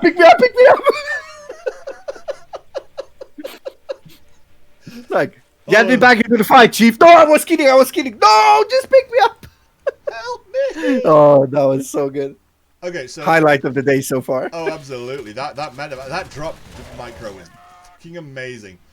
In any case, there is an attack coming in. It's basically a creep clearing squad. Like, hey guys, what's the job today? We're clearing creep. What are the chances we're going to get eaten alive by Zerglings? Quite high. Oh. That said, he's multitasking. There's a medevac. Okay, who's the one that's getting Kerrigan? Pick one of them. Joe, it's your turn today. What do you mean today? Oh my god. See, I'm very worried there that, like, because of the way people reacted to Kerrigan's, especially with the upgraded graphics in Wings of Liberty, getting Kerrigan might be just like, oh my god, are people thirsty again? Oh no, he's dropped in front of the... Oh. Actually, that was okay. That was okay. Yeah, a couple of Bailings hit there, so... Well, the thing is, not bad. If I, as a Terran, can drop one Marine and kill one Baneling for one Marine, I'll do it. Like, yeah, that's worth it. It costs you minerals and gas, and what the hell is this attack happening here? Okay, the mine is not burrowing yet. The Banelings By the way, there is drilling claws. Oh, Abatha! that was actually crazy. You are not Scarlet Abatha, stop it. I think that's the most iconic burrow bailing moment. Oh, absolutely. Scarlet versus Bomber. Even though I started in 2020, I actually went back and watched these games, so... Yeah. These iconic games are actually crazy. Scarlet versus Bomber Game 3 was so good. Oh my god, he's in range of the turret! Scarlet vs. Bomber Game 3 was so good because even the casters didn't see those Banelings getting burrowed. Yeah. Like, even the casters were like, what just happened? Oh. Yeah, they were like, oh my god! And the game ended immediately, and those tanks are going to siege up. This is a bad place to go in, but whatever, it's fine. There's a couple of infestors that got scanned, so that is quite big. The one thing that we actually haven't talked about is there is drilling claws for the mine, so they will stay cloaked, even with the new update. Is it drilling claws? I thought they just needed an armory for that. They changed it in the last patch, 5013. So now that's why we have, that's one of the changes. They reduced the splash radius, and then they reduced the... Sorry, they added that fat targeting line. Yeah, yeah. At the red highlight and whatnot. And now they actually require... Now they require to have drilling claws to stay cloaked. Okay. Also, one more thing, it actually gives you an alert, an attack alert. I mean, to the opponent, where they burrow in the vicinity of your units. Oh no, that infester is having a bad day. Yeah. Why are these infestors? Please just burrow. Is this your 4 infester hit squad? You can't spam people with infested Terrans anymore, Abatha. It didn't work well before, and then they nerfed the infested Terrans. And now there's literally no infested Terrans, so... They nerfed them so hard they ceased to exist. Shit. They were already a timed unit, so... Timed life unit. Okay, let's see the fungals. Beautiful fungals over there on those tanks. Nice. Unfortunately, the Liberator's still up. Okay, he's gonna drop another fungal. Okay, that is beautiful. Yeah. Unfortunately, the Liberator is still alive. And he's scanning. It's the same as that tank. Let's see that one HP Viking. 1 HP Viking. Oh my god, really? It's gonna survive. Oh my god. Yep, it's alive. That's his brother. Actually, that's 2 HP, so... So he's twice as good. I'm not gonna lie. Like, I'm looking at this, like... Blue Knight's on 3 bases at this point. I mean, he's trying to be on 4 bases, but there's nothing mining at this base, and he can't land because of the Zergling. Yeah, he's gonna have to waste a scan. Yeah. Abathur is actually, like... We're seeing that these units stay alive and whatnot, but... Abathur is just consuming the map, so Blue Knight is kind of on a timer. Abathur is starting to bank and is technically maxed. Yeah, absolutely. At this point, Abathur's thing is going to be not move commanding, so he can kill units like that Liberator, I guess. Yeah. Also, he's oh my god, this is terrible for Abathur. His Balins are at the back. He needs to control click those Hydras and actually just pull them back. Yeah. Okay, single Tor is on the way. I'm not sure why. I think it might be a misclick. Also, Abathur is mining in a place where he doesn't have a base. That is right next to the Terran 4th. Which I kind of like, honestly. Like, the less minerals the Terran has when actually retakes the space is actually better. Also, Abathur's putting Baneling landmines everywhere. I mean, that base is going to get cleaned up, and if it gets cleaned up from the front... then it's going to be a very, very bad time for Blue Knight if he actually tries to step on those Baneling mines. Yeah. Okay, he's going in. He's going to snipe 2 tanks for his shovels. Yep, and a few workers as well. A few. Snipes 13 workers, only a few. Just a couple, just 1 or 2. I'm looking at this. I like what Abathur's doing. He's not going for the one kill shot. He's going for a slow choke. And also he's burying Zerglings in awkward places, so you can't land your fucking Maester anymore. Oh no! And the scan just got put down in the wrong place. Like, just literally scanned. Oh my god. Oh, he's gonna lose the base as well. Yep. Honestly, I'm not gonna lie. Oh, attack the medevac. The Infestors! No! No! Just on Burrow and Fungal! On Burrow and Fungal! Just Fungal! Just Fungal! Fungal! No. No, they died with full energy. How many Infestors died? 6 Infestors died this whole game. Yep, that was all of his Infestors by the looks of it. Yeah. And Neural is just now finishing. He has to remake them. He's gonna Neural the Liberator. Also, these supply depots are burning down and cannot be saved. Oh no, that's a shame. Well, one of them I think can be saved, but... Okay, he's going to actually bring a couple of FTV. Is he repairing that depot though? Because he pulled a couple of SCVs, but no, it burned down. No. Oh, bailing landmine. Okay, Abathur's getting cocky. Oh, he's fighting 2 battles at once. Bailing landmines on the left side. Oh, okay, he cleaned up almost all the Marines. Oh, that was actually painful. Thing is, Blue Knight's actually in a... Oh my god, the Infest... Abathur! Look after your Infesty boys! He has Neuro! He had Neuro! He had Neuro, he could have Neuro the Thor, but he's busy. Maybe it didn't have enough energy. I think it had enough energy. I think he was too busy doing other things. 15 drones went down there. But, yeah, he's taking a lot of money off that base. Oh, a couple of Zerglings and Hydras are going to spawn there, so those are going to be dead on arrival. Yeah. The thing is, I'm not even hatching. Oh wait, no, he's not. Run away! Flee! Run away! Actually, oh no. He's trying to make him go over the Banelings, and they saw the Banelings because there's a Raven! Yeah. Finally, a Raven has been made, so I guess Blue Knight is sick of having to deal with these Baneling landmines.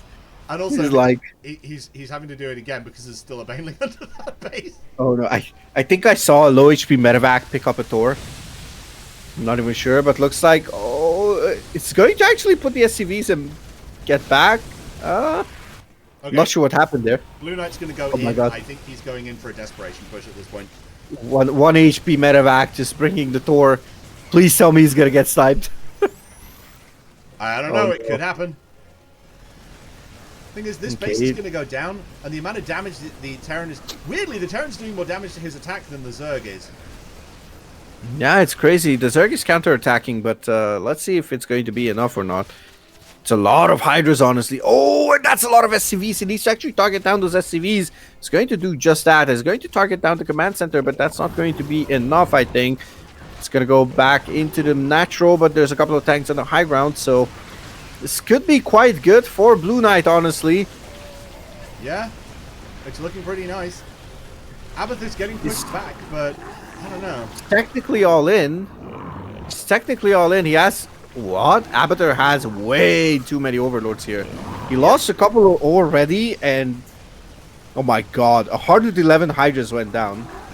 Yep, the thing is, this push could kill Abathur, and I don't know if he's got enough. He's making 11 Lurkers. And there are 3 scans available on the map. 2 scans available on the map. Oh no, okay.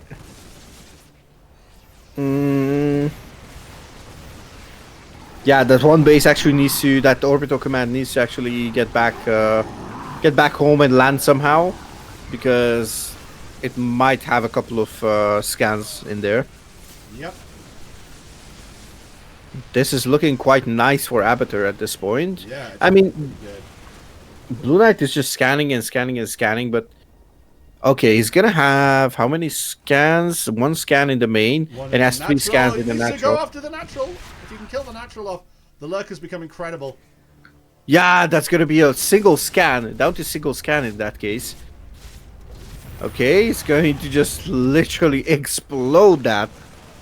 Oh, I One don't more base know. is going to fall. Oh my god, the SCVs are attacking. Yes, I was gonna mention that instantly. Oh my god. Oh my god, what? But these are adrenal langs. Langs. Langs. The thing is, right now, he has one scan available.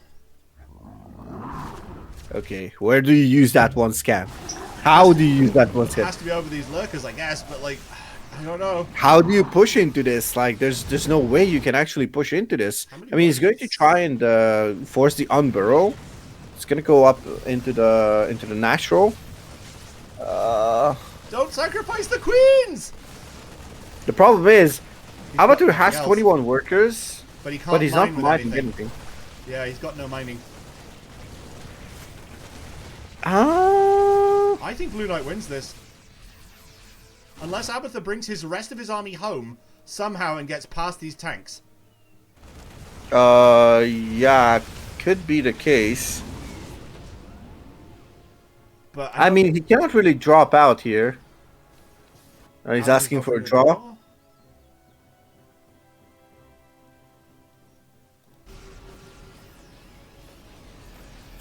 In that case, we need to replay this map. Yeah. I don't know. I mean, Technically, it's not over. Like, technically, it's not over. You shouldn't actually oh, that's bad. get the draw. Okay. Okay, he's gonna go back with those lurkers. He has one actually in range. Does he have one more scan in the main? That is the question. Yes. He's gonna have it one. Okay, he's gonna have one. And the lurkers are clumped up. Oh no. The lurkers are dead. Oh, one of them is actually super healthy. He's gonna have to get out of the scan. No, he has to get out of the scan. Oh, this is actually painful. Die in numbers, and that lurker's gonna die instantly. No, Abatur is Abatur, actually why? sacrificing. No. Why Oh is he no. sacrificing the workers? The lurkers, rather. We're going to game Blue 3. Knight, no, Blue Yeah. Knight wins. Oh, the tanks are unsieged. Okay, wild. There's no scans. There's no Yeah, but scans. you can't do anything with the army. There's not enough troops. Yeah, there's not enough. He's gonna try, but yeah, there's not enough. Unfortunately, There's 3 workers for Abatur and then 9 for Blue Knight. So If Abatha could move those workers underground. no, I mean those don't move No, underground. no. If those Hydras had burrowed movement the way roaches do, then maybe Yeah. I could see something happening here. But they don't. So all he has to do is wait. I mean, at this point, he just needs to go in with the ground units and take out... Abatha's mining gas in his main still. Yeah, that's all his workers left. So yeah, I think at this point he should just leave. Like, that's 5 supply, 2 army supply versus 4. That's not going to happen. There's literally no way. Like, Yeah, no, it's fine. Blue Knight's got this. yeah, I mean, there's literally like no virtual way on losing this because the only thing left is like 1 Hydra and 1 Lynx. So yeah. Okay, so That was what about those 10 points versus 11k? I'm just saying, it's on the table. Lupusam might be a thing yet. That was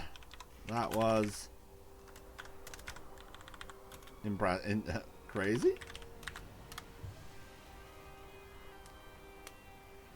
That game was in fact just crazy. Oh, by the way, you were asking about the sort of the desk thing that I'm sitting in front of. I do not feel my right small finger, says Blue Knight. Apparently his hands hurt after that game. But yeah, Abatha made this 3D model. He basically was just like, I can make that, and then he did. I think it looks alright. In any case, yeah, so it looks like we're going to go into Claws of Crimson? That's not the right map. Not sure which one it is.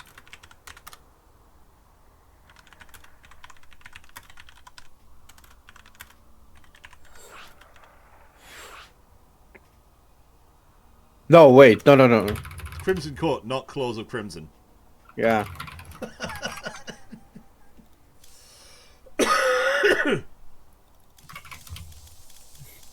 I'm like, wait, Claws of Crimson. I heard Crimson, I'm like, Yeah, oh, it that makes should sense. be... No. You know, the one thing that I was thinking about is like, is Crimson Court the map that was picked? You know, Yeah.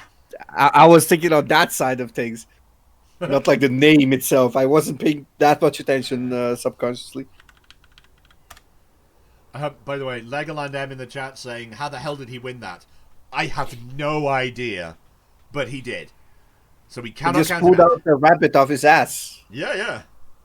Pulls rabbits out of his ass. That sounds basically. painful. I mean, this game for Abatur was painful, so Yeah, I guess true. they need to share the pain, I suppose. Okay, we're just waiting for we're waiting for the feeling to come back to Blue Knight's hands. Yeah, he needs a moment. I think his hands hurt, and honestly, I get that. I've had to start holding my. I'm trying to hold my mouse differently, because my if I hold my hands on the mouse and I sort of grip with my thumb and my little finger. Blue Knight's 27. Huh, Abathur is apparently younger than I thought. Okay. Jesus. Abatur's like, what, 16, 17? Yeah, I'm literally old enough to be his dad. In fact... 25. Abatur's like, yeah. I was 100% you're 15. Blue Knight is mentally yes. Mentally yes. But yeah, no. I do not remember 10 years at all. Okay, I've got 25 years on Abathur. So, is it 25? Yeah.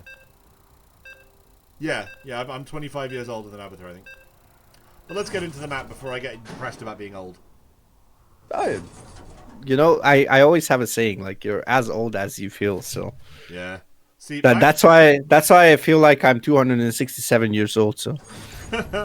See, back when I had a girlfriend who was 2 years younger than me, so I was saying you're only as old as the person you feel, and she was younger than me, but there you go.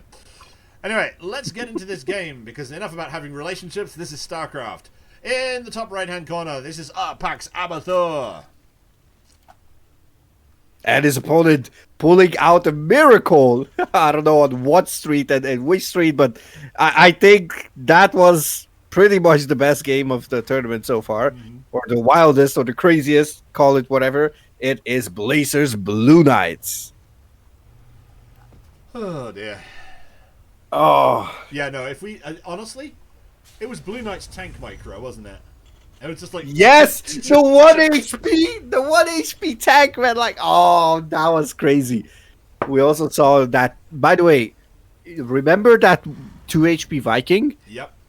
That was the tank driver got upgraded. They said, like, you survived, you jumped a rank, now you get wings. Yep, we'll give you a new job. Congratulations. Now you can fly. Yep. Now you don't have to worry about somebody picking you up. You can pick yourself up. Aha. Yeah. Oh my god. But yeah. Okay, so we've got the hatch gas pool. Checkmate, Medivacs. Yep. Can't run out of medevac energy if I'm made of metal and don't need healing. That's true. By the way, did you know that you can only have wait, is it only 2? Maybe now I can't remember, but it's like an interesting, I think it's only 2 Vikings can fit into a medevac. Give me phone number. I'll handle it.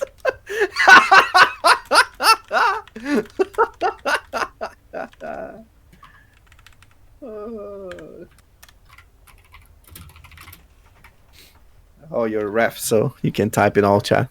This is the time race. Oh no! Yeah, this is not how you end up with get someone's phone number. To be fair, fuck, I don't know.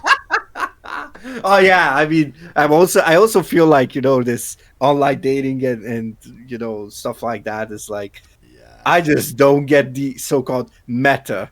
Yeah, because I'm like, no. Apparently, the meta for men, if you're looking for a woman, the meta is you get a spinning fidget toy, and you put something on it so that it can touch your phone screen and activate it. You just let it spin in front of Tinder, and just literally like it swipe right on everything that moves. Yeah, but you actually have to get like I think Tinder Plus is the lowest one. Game resumed. So yeah. I've yeah, long that's since given up on the dating scene. Anyway, I am not going to get depressed. Vikings are going to Looper Sound log. Vikings are 4 cargo slots while walking. That's... Oh, okay. Yeah. So you can actually have 2 of them. Okay, Yeah. so I remember correctly. Incidentally, Looper Sam is actively looking into doing some modding stuff. I believe he's trying to create like commander style units. And he's basically essentially inventing his own variations on Zerg and Protoss and Terran. It's fascinating. Oh, stuff. That's nice. Yeah. Also, again, we see this thing. Abathur moving the drone out so that the Reaper doesn't see it when it comes past, and as soon as he knows the Reaper's in, and the Lings can turn around and fight it, he can now make that third. Easy. Also, the Reaper going into the mineral line is dangerous as hell. What? What's happening here? Yeah. Jump it up, jump it down, jump it up, jump it down. I'm in, I'm out. I'm in, I'm out. There's that whole Simpsons joke there, isn't there? Yeah. Like, I'm in Australia. I'm in America. Yeah. Oh, yeah. Oh, my God. Oh, my God. I just had a horrible realization. That episode of The Simpsons is older than Abathur. Oh, God. No. Oh, no. I feel old as well. Oh, my God. Oh, no. By the way, just a side note about these gold mineral walls. They're 3 layers deep, but each layer only has 1 pickup of minerals in it. There are only 7 minerals in the thing. So you only need 1 pickup. You only need 3 pickups to get through the whole wall. The annoying thing is, by the way, if you want to do it as fast as possible, He's dancing his overlord? What is this? Really? He could have saved it! He could have saved it, by the way! What is... Oh my God. Silly Abathur. Honestly, you know, I'm gonna be a bit of a... No, you should not. I'm gonna be a bit of a dick. I hope Karma gets him. And he just either had to suffer through 30 minutes. No, wait. No. I'm not cursing us. No. I hope he just loses him. I hope he loses in the next 5 minutes. Yeah. I hope this attack kills him. Actually, it might. If it takes too many... I took too long to type Marine Dance. Okay, so the Hellions trying to come in, and they've got the Reaper with them this time, so they can soak some more damage. Yeah, let's see what the decision is going to be. The thing is, he needs to be really careful about where he goes with these things, because if he goes into the natural... Oh, that's unfortunate. If he goes into the natural while there are 3 queens at the third, he can get trapped, which would be bad. Also, there's a medevac... Blue Knight. This medevac drop of yours, I have a slight problem with it. Can you see what's wrong with the medevac? No, I mean, why? If you mean that he should not have it empty, then yes, no. Exactly that. No. I mean, that's why? Why would you put anything in it? Like Australia does fake, like hallucinated war prisms. That's amazing. You can do fake. Oh, by the way, there are people who actually like do fake widow mine drops. And it works because everybody's like, widow mines, just pulls the workers, goes back to the front because there's an attack, and there's nothing happening in the mineral line. Lol. Oh, but this could be actually big. This could be actually big. Get them out again. I don't like the lineup here. Oh. Okay, just gonna pick it up. Yeah. Nice. 6 workers. 6 workers. Yeah. I mean, he got the medevac and the Hellions out, so he can drop. Oh, he can drop it. The queens are not in position yet. Okay. He can drop it on the high ground.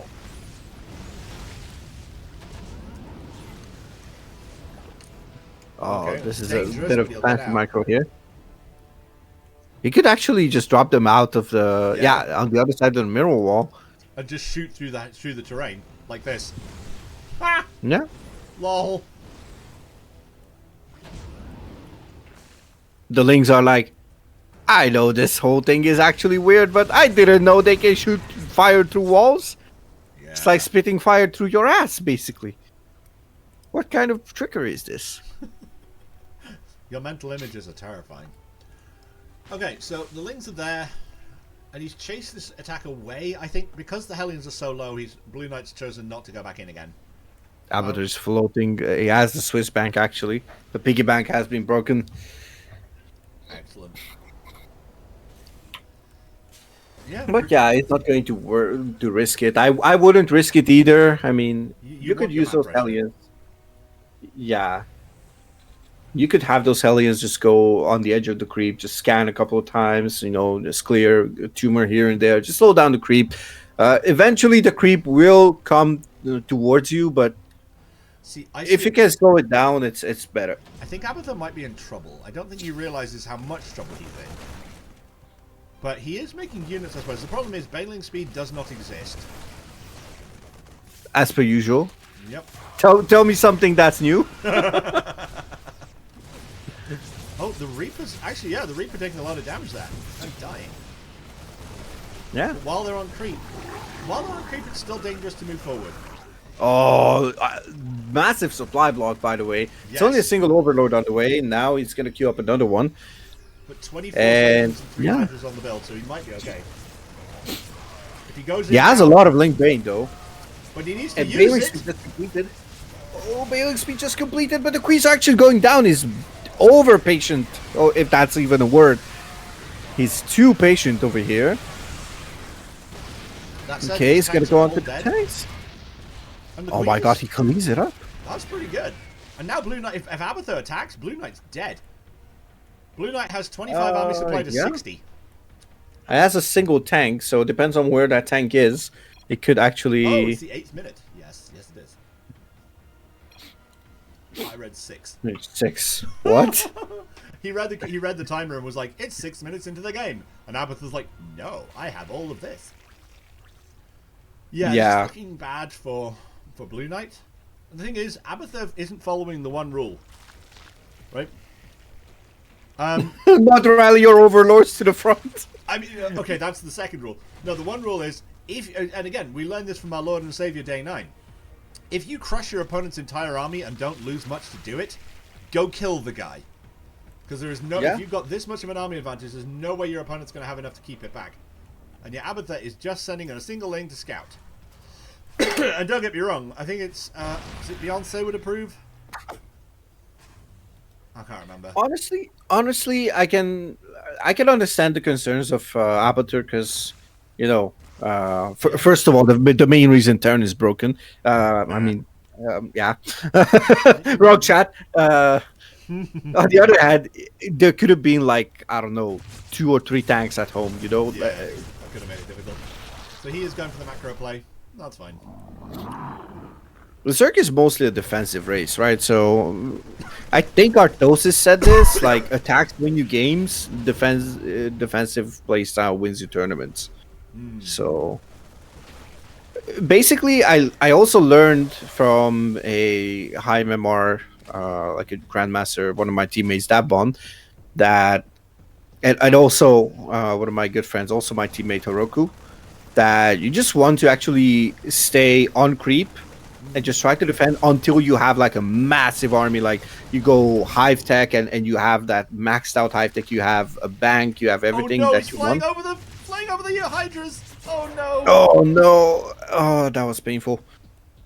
Yeah, no, I agree. Once you get to the point where you're maxed like Abathur is, the thing is, Abathur is maxed as his opponent's on 130 supply. He is 70 supply ahead. So now is the time to go trade. Like, if you're maxed, go trade. Build at the bank, sure. But once you're maxed out, go. And yeah, also the good thing is he could just go to, well, I'm going to be funny and going to call it the top lane. Yeah, no, because this is like a MOBA map. So I could go on the top side and because he opened that, and just go and destroy that planetary with like a couple of links, couple of banelings, Yeah. Get a couple of SCVs sniped there, get the tank, all that stuff. Have you seen, by the way, on the left-hand side? Okay, so left-hand side of the map, Blue Knight has 6 workers sitting there doing absolutely nothing. Yeah, I just mined out those minerals and that was kind of painful. Oh, Viper's going down to turret. And the turret just killing off the Viper, by the way. One of them. Okay, he's going to go through. Yeah, but he doesn't get to the Marines. Well, he's still maxed, so Blue Knight is still down 44 army supply, but yeah, Abathur is tends to actually take quite a lot of time to do anything against his opponent, even when he's maxed. Like, he's either doing these weird pushes or he's like sitting at home too passively and I kind of know that feeling all too well. Yeah, it's easily done. I'm also too passive a lot of the times, and I just feel like, oh yeah, I should have gone out on the map. Oh, I defended this, but then I sat home. Yeah. Didn't even try to poke in. Ah, yeah, my mistake. That said, he's getting some good worker kills here. Yeah. Also, he's gonna have +3 quite soon. He has adrenal glands, so if he can not die, let all his units die, then he might be doing quite well. Yeah, the banelings were not going in sync with those lings and lurkers and hydras. So the thing is, Blue Knight's on 86 supply. So the only thing that's keeping Blue Knight alive at this point is the fact that he has tanks and planetary fortresses. That's the only thing. If yeah, he has 5 tanks. If Abathur changes into Broodlords at this point, yeah, it could be a game-winning move over there. But he doesn't even have a Spire. So now that I think about it, I don't think I saw Abathur go Spire like ever. Yeah. Okay, at this point, honestly, I would just trade out these banelings, this Ling Bane, for this planetary and a couple of tanks, and I would just keep my Hydras alive because those are your very expensive units, right? Yeah. So basically, I think that could be the play because Lings are replaced quite easily. You have 4K in the bank, 2K gas. You can do a lot of things. It's gonna morph. Oh my god, 30 lurkers actually morphing. That's a lot of lurkers. Holy. Yeah, it's gonna have 14 total, so that should quite be enough if he actually does. Oh, and he pulls the medevac away from the Marines. That was beautiful. Oh, that was great. He saw that the medevac could go for the pickup, and that way the medevac will have to retreat empty. Yeah, no, Abathur is doing well for himself right now. The thing is, all these Lings going in will... I mean, they might be able to take the fight. Oh, that's 2 tanks, so... Okay, maybe if the Lings actually soak up... Oh, no! Oh, he's gotta go in the back! Oh, that's only 2 workers. I think he accidentally misclicked into the planetary, so... Didn't have enough. Didn't have enough banelings. Okay, he's going to move in with a lot of banelings. Oh, but it's just in time getting kills on those banelings just in time before they reach the army. Oh, that Viper is actually in danger. Okay, that Viper is going to go down.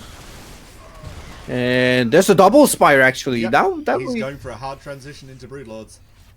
The thing is, it might work. Can you... You know what I also missed? I missed the upgrades actually on the side of Abathur. Like, he has a lot of lurkers. He only has +1 missile, +2 just started, and he plays against Bio, and he doesn't have the Carapace upgrades. Like, if anybody is actually like playing against units that attack very in like short time span, yeah, lots of small attacks, like low damage and a lot of them, then basically any kind of defensive upgrade is golden. That's why you would like to go... Normally as Zerg, you don't go Carapace upgrades against Toss because most of their units hit hard, so basically that's not really worth it. Sometimes it is, especially when the carriers come into the battlefield, because then if you have like +0 carriers versus like +3 Hydras, for example, plus your Carapace Hydras. Yeah, this is actually going to clean up everything. And yeah, this is actually just the aftermath of being maxed out for so long and just not having any worries whatsoever. Like, now he's just burrowing those lurkers, and Blue Knight losing all his SCVs. And Blue Knight, I think, I'm not going to call him out just yet. Stupid phone! Oh no. The phone. The phone caused him to lose. How terrible. I mean, let's be honest, Abathur offered that he's going to handle it. Yeah, he can say it. Let me have the phone, and let me have the number, and I'll deal with it. But no, apparently Blue Knight insisted. The thing is, right now, there's the Greater Spire on the way. 2 Greater Spires on the way. Oh, no, it's just 1 Greater Spire. He's making up Greater Spire. 1 Greater. Yeah. Okay. The thing is... And look, he's going for the Carapace on the flyers. Yep. So he knows what he's doing. Yep, I'm fascinated by this because right now, like, Abathur has more workers than his opponent has supply. Yeah. GG. Sorry, GG. Yeah, I guess to be fair, the phone call. Also, to be fair, that game was over. Like, Oh yeah, he had 14 100%. workers versus Abathur's full economy. Lupus Sam in the chat saying, I may go back to it once I have more motivation, but it's super hard for me to learn for the editor from tutorials. Yeah, it is a complicated beast. Okay, so let's have a look. Let's have a look. Who have we got now? I think are we in the finals now? It feels about the right time to be in the Maybe. finals. I can't see the brackets, so I have to hope Abathur can show us the brackets at some point.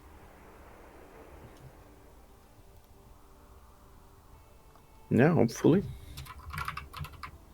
I think it's going to be the brackets. I see a bracket in the DM, but yeah, I guess it is the finals. So Abathur's up against who? Not sure.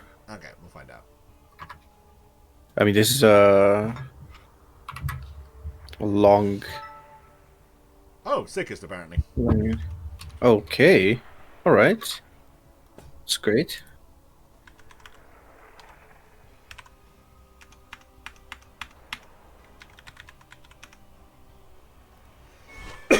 Okay, let's clear the maps out so we can. That's that. That's that. That's that. Let's clear all of these, even though the audience can't see them.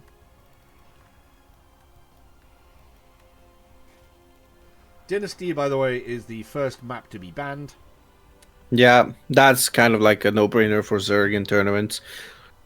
Probably I'm the only idiot on ladder with Zerg who is trying to actually play that map.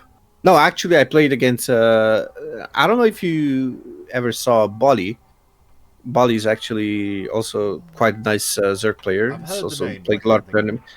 Yeah, he's in my former team, CSO Esports.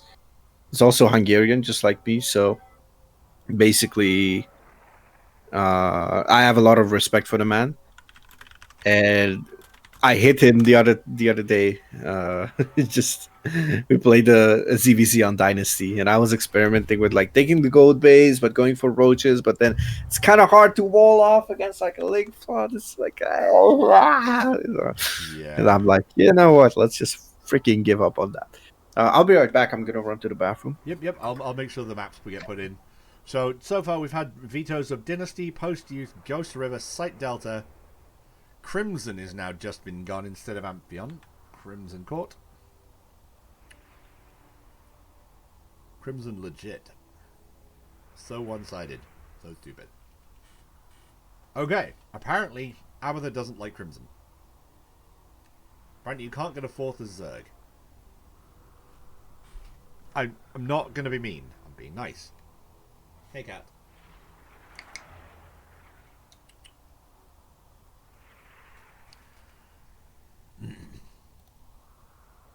No, I'm pooping. What the hell does that word even mean? So, and Oceanborn is the last veto to be done. First map's going to be Golden Aura because it's the golden goose that keeps on giving. Second is going to be Alcyon. That means that third is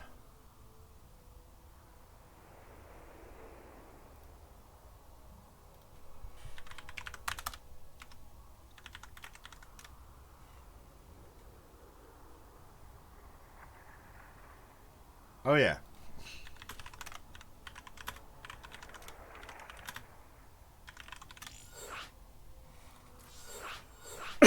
So the third map's going to be Amphion because I can read. Oh no. Now we're just waiting for my co-caster to get back so we can get back into this game. And I'm back just in Excellent. time. Also, I need to make sure that I need to choose the outcome of that thing. Abathur won the best of 3, so Yeah. bam. Lupasam's 10 points have been assigned to everyone else.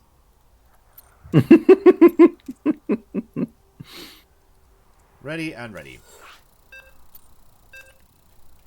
Okay.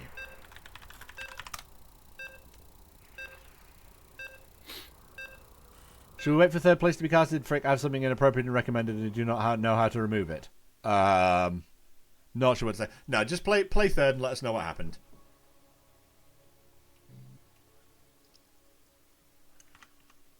Because I have things I need to do this afternoon, so I can't stay too late. Oh, I'm so stupid. Sorry.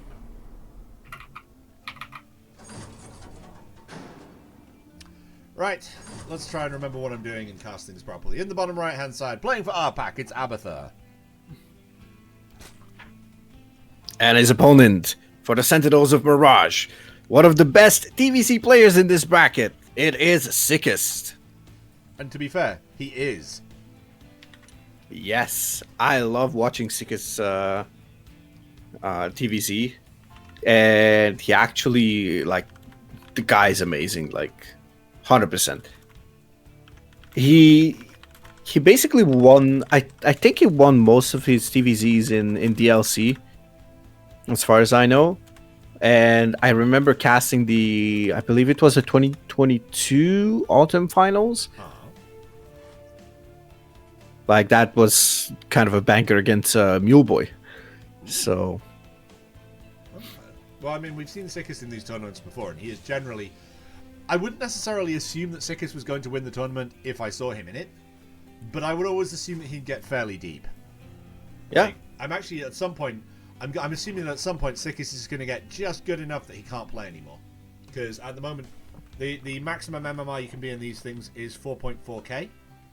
And I'm yeah, I don't think he hit 4.4. The problem is, this is not a secret. I mean, Sickest is sometimes getting burnt out, mostly because of TVP. At least that was his that makes sense. His nightmare. Even when Terran was doing quite okay, in my opinion, at least. I tried to motivate him back in CSO when we were both in CSO, but yeah, sometimes you just cannot do it. Yeah. Sometimes the youngsters want to have it their way, so it is what it is. I think he's the age of Abathur, so okay, that makes sense. If I'm not mistaken. He's, by the way, the SCV went out to scout that he wasn't getting cheese, so that the Reaper can come across the map and do its thing. The Lynx should be there to meet it, though, so it shouldn't get too much damage done. It should get a lot of scouting, but not a lot of pain. Ooh. Yeah. Also, Sickest was training with... I'm not even sure if is even playing at this point. Another Polish Grandmaster Terran, Maro. Oh! Yep. Okay. It's going to snipe the drone. That's actually beautiful. It's going to send out another one. So, we're going to see what's going to happen. Oh my god, how many hit points? 2 hit points on the Reaper. Yeah, once again, the Terran units just going away on super low HP. Light in the chat saying, get him, Abba. Yeah, so he was training with Maro, and Maro is like, or at least was, I'm not sure if he's playing at this point. He is like, I believe at least, like, even on a bad day, is 5k. It was a bit above 5k, but yeah, I don't believe that. I don't believe in this anymore. 10 HP once again. The link speed is going to kick in, so Sickest has to retreat. He cannot really stick around too much. He's going to have the Hellions come out. So yeah.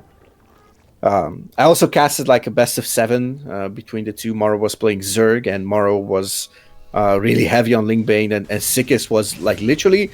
It was a 4-0, but it looked like Sickest was improving and getting closer and closer every single time. The splits were more on point. No, timings were sharper, all that stuff. So that is something that Sickest also has as an advantage, that he's is basically in a longer series he's adapting. Even that finals against Mule Boy, it was quite crazy because I believe he was down like 2-0 and then just came back with like a 4-3, I believe. Nice. Abathur, by the way, scouting into this base to try and see what Sickest is doing. I don't think he's going to get to see too much. He might get to see the main structures. Yeah, most likely it's going to be the case. Oh, never mind. Not even that. Oh, and Hellions in the mineral line. Okay, that's 4. Yeah, that was worth. I mean, obviously he's going to need to go and repair those before those Hellions can be any use again. Because as I said, like 11 health, 10 health, 29's not too bad, but yeah. What is this day like? It's a day of low HP units just getting away with everything. Low HP units instead of low economy games. By the way, the Viking is incredibly irritating, like really annoying. Oh yes, you make a Viking and every single overlord needs to retreat because Terran just shift clicks it on the map and eventually it will find every single overlord. And you actually need to like kind of base it on luck as well. Yeah. Because otherwise it's like you don't have overlord speed, you don't have an overseer or something like that. You need to use links to actually go there and scout and just get bits and pieces of informations and try to deduct what's happening. It's actually quite annoying. Yeah. The thing is, I'm looking at this and going, for all the damage he's taken, Abathur is still up 17 workers. And the way I remember this is, essentially a mule is worth about 3.5 workers. So what we're looking at here is about 10.5 workers worth of mules. So, actually at this point, Sickest is not ahead. He's not. But Terran also has this time when they just do damage, and they do enough damage that they can at some point catch up. Like they don't need as many workers as the Zerg. Also, they don't need as many bases because obviously you have the mules, so you can actually mine in a short period of time. You mine more when those mules are active than the Zerg.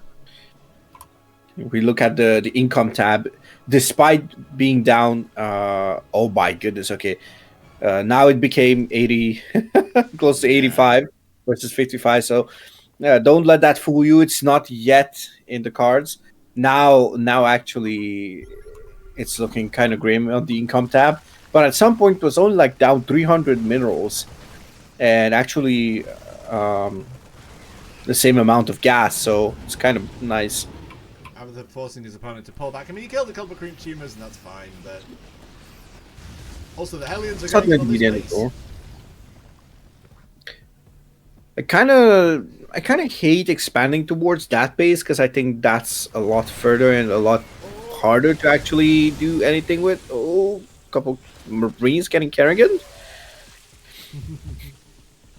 I don't know. I would prefer the 6 o'clock base in my opinion. I think, or is it 7 o'clock? Yeah, in the middle of the map at the bottom, it's 6 o'clock. Yeah. Yeah. Okay. By the way, bailing speed has finished. So. Yeah, this time it's actually at a decent timing. So, well, considering what he has to deal with, that's beautiful bailing connections. Actually, the Sickest nightmare be coming through. The thing is, Sickest's actually going to have to deal with the fact that these Hellbats. Sorry, Abathur's going to have to deal with the fact that there are Hellbats in his base. Oh yeah, but it's going to be a couple of these. Oh, that's beautiful splits on the side of Abathur. That wasn't very nicely done. Also, this one Zergling is like, I will kill this base by myself! And then it didn't, because, Yeah, it's just not gonna happen. One day, little Link, one day. Oh, he tried to actually put... Oh, he puts a creep to work! Did you see where he put that? I saw it. It just barely exists, but the thing is, it's about to get destroyed, so... Yeah. I love the fact that he was trying, but no. Yeah, he tried to actually get some creep. That was transfuse energy. Abathur, why are you throwing your units away for nothing? Why? Pull back. Yeah, but they cannot transfuse off creep anymore, so... Oh, of course they can they? Yeah, no, I'm just wondering why Abathur was sending all of his lings in to die. Like, it felt like a bad Yeah. And Sickest is powering in at the bottom of the map here. Sickest with 79 armies applied to 50. And the Overlord farm has begun. This is the power of Sickest. This is the power of Sickest, the fastest Diamond Terran player, in my opinion. If you look at the APM, 369 average APM, so it's fast as hell. If you just tune into his stream, is basically you enjoy some keyboard ASMR. That's also that's that his Viking signature. has 9 health. Yeah. Oh, these mines are going to be super, super annoying. He's going to transfuse that queen. Needs to potentially drop. Okay, never mind. He doesn't have to drop any creep tumors. Okay, now he has to drop creep tumors because he's going to have this creep dissolve over The thing here. is, I mean, the lurkers are there, but I don't think they're going to be enough because, I mean, apart from anything else, Sickis is taking full advantage of the fact that his army is mobile. And yeah, okay. Yeah, Avatar needs to split his lurkers. Well, Problem is, he doesn't have missile upgrades. +1 missile is just now finishing. I think this is the biggest mistake of Abatur. Like, he's committing to 1-1 Banelings. Oh, medevac was full when it got destroyed, but never mind. Oh, yeah, I mean, that's another unfortunate Terran moment, I guess. Oh, there's a lot of workers there. There were like 40 workers stacked on that natural. It's going to lose the Baneling Nest. Oh, no, the Baneling Nest is actually quite important here. Get out of there with the boost. Oh, that was pretty good. Yeah, Sickest is doing a powerful thing here. The good thing for Abatur is that his +2 melee was not denied. But 3-3 is starting for Sickest, and we have mech upgrades on the way as well. And a couple of ghosts. Oh, yes, let's go. And he's also getting liberators. Do we have a fusion core? No fusion core just yet. And although the lib range has been nerfed, it's going to give one less extra range with the upgrade. But still, it's quite a powerful tool. Oh, but these lurkers are actually quite amazing. Nice. That was good lurker positioning right there. Yeah, they were actually lined up and just didn't matter that the Marines were in a concave to actually split the damage, because every single lurker was shooting at some kind of a Marine or anything that basically one bio unit. But the thing is, the fact that we've now got ghosts on the field means that these lurkers are not going to be as useful because they can be two-shot with the snipe. Yeah, the Pew Pew boys are actually in here, and that's the GG from Abatur. Sickest is going to take game number 1. Ooh, that was a rough game for Abatur. Yeah. The thing is, that's just how good Sickest is. Like, he plays that way. And let's see, what's map number 2? This is where I try to remember what map number 2 is. That was Golden Aura. The next map is going to be Alcyon.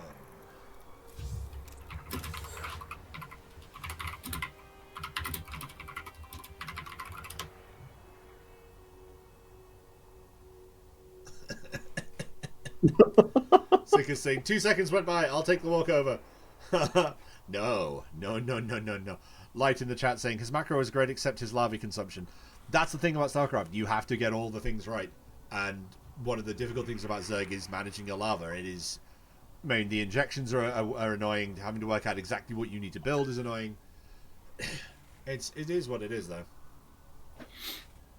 We're just waiting for Abathur to say yes to this new map. Doesn't want to. He's like, no, please, Dad, don't. I'm sorry, Dad. Just don't do it. Just don't. Please, just don't do it. Oh dear. Right. So. Those are 2 extremely long seconds, by the way. Yeah. Actually, I think I know what it is. Occasionally, because Blizzard is a small indie company, the program just doesn't send people the invitations to games. And okay, in this case, it might be the case that Abathur is not there for some reason. But like, sometimes it is just like, I'm waiting for the invitation. I'm staring at the invitation that I gave you.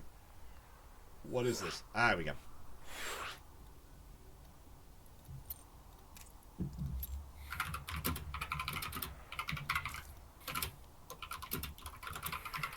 Both players are ready.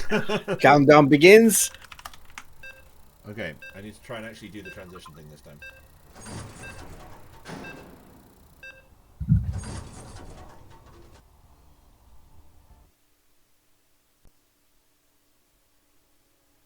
I need to do this.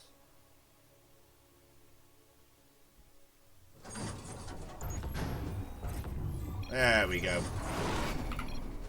In the top right-hand corner, he's terrifying, he's a Terran, and his name is Sickest. And his opponent in the bottom left side. Fellow countryman, getting the good macro, playing for Red Pack Esports. It is Abathur, trying to equalize that series to a wonderful 1-1 and potentially get us some more amazing StarCraft today. Yeah. I've been enjoying this tournament so far. Yeah, it's been a really nice one. I mean, the thing is, we've seen some fantastic play. We've seen some really interesting strategies. I mean, apart from that, I'm not going to say that I'd want to rush out and try that three barracks opening on ladder. That was an interesting one, my cousin. Yeah, it was definitely an interesting one. I think the execution was even more interesting. That just backing off when you have that many Marines. I think we could have just gone into the natural and just make some more chaos. Yeah, absolutely. Give your opponent something painful to... Give your opponent nothing good to do. Yeah, exactly. In fact, there's a couple of military TikTokers / YouTubers who I vaguely follow who go on about stuff like, don't give your opponent problems, give them dilemmas, where whatever they do, something is going to hurt. Oh, yeah. Abatha, however, is behind on his pool by a long way at this point. That might cost him, depending. Yeah, no, that's going to cost him a lot because the Reaper's going to be there for a long time before the Lings or the Queens can come out. Yeah, 225, 230 is going to be the Reaper's timing. And the thing is, that is a late pool indeed. I'm not sure what happened there, to be honest. Don't know, but he had 100 minerals spare when he had 100 minerals left over when he planted it. So he definitely delayed. I don't know. I mean, it should be the pool should be done by the time the Reaper arrives. But he definitely won't have time to build anything out of it. Yeah, it's going to be quite painful. Oh, this could be one of the most painful early games of today, to be honest. Yep, and then that worker there should be dead. It should be, unless that worker is. I mean, can turn it into a gas or sport, or something. Okay. Actually, you know what? This doesn't seem that bad, honestly. Oh! That's nice. Beautiful block.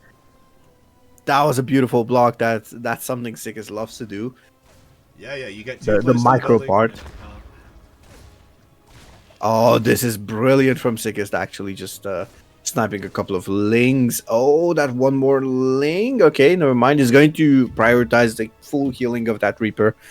He's a good medical. He would be good in the medical department, so. You know what? My favorite thing about Reapers is, do you know the lore behind them? No, actually, in StarCraft, all the Marines are criminals. Like, they just get strapped into suits and told to go off and fight. And they're all given like neural conditioning to make them obey orders. The Reapers are the ones who are too crazy to obey orders.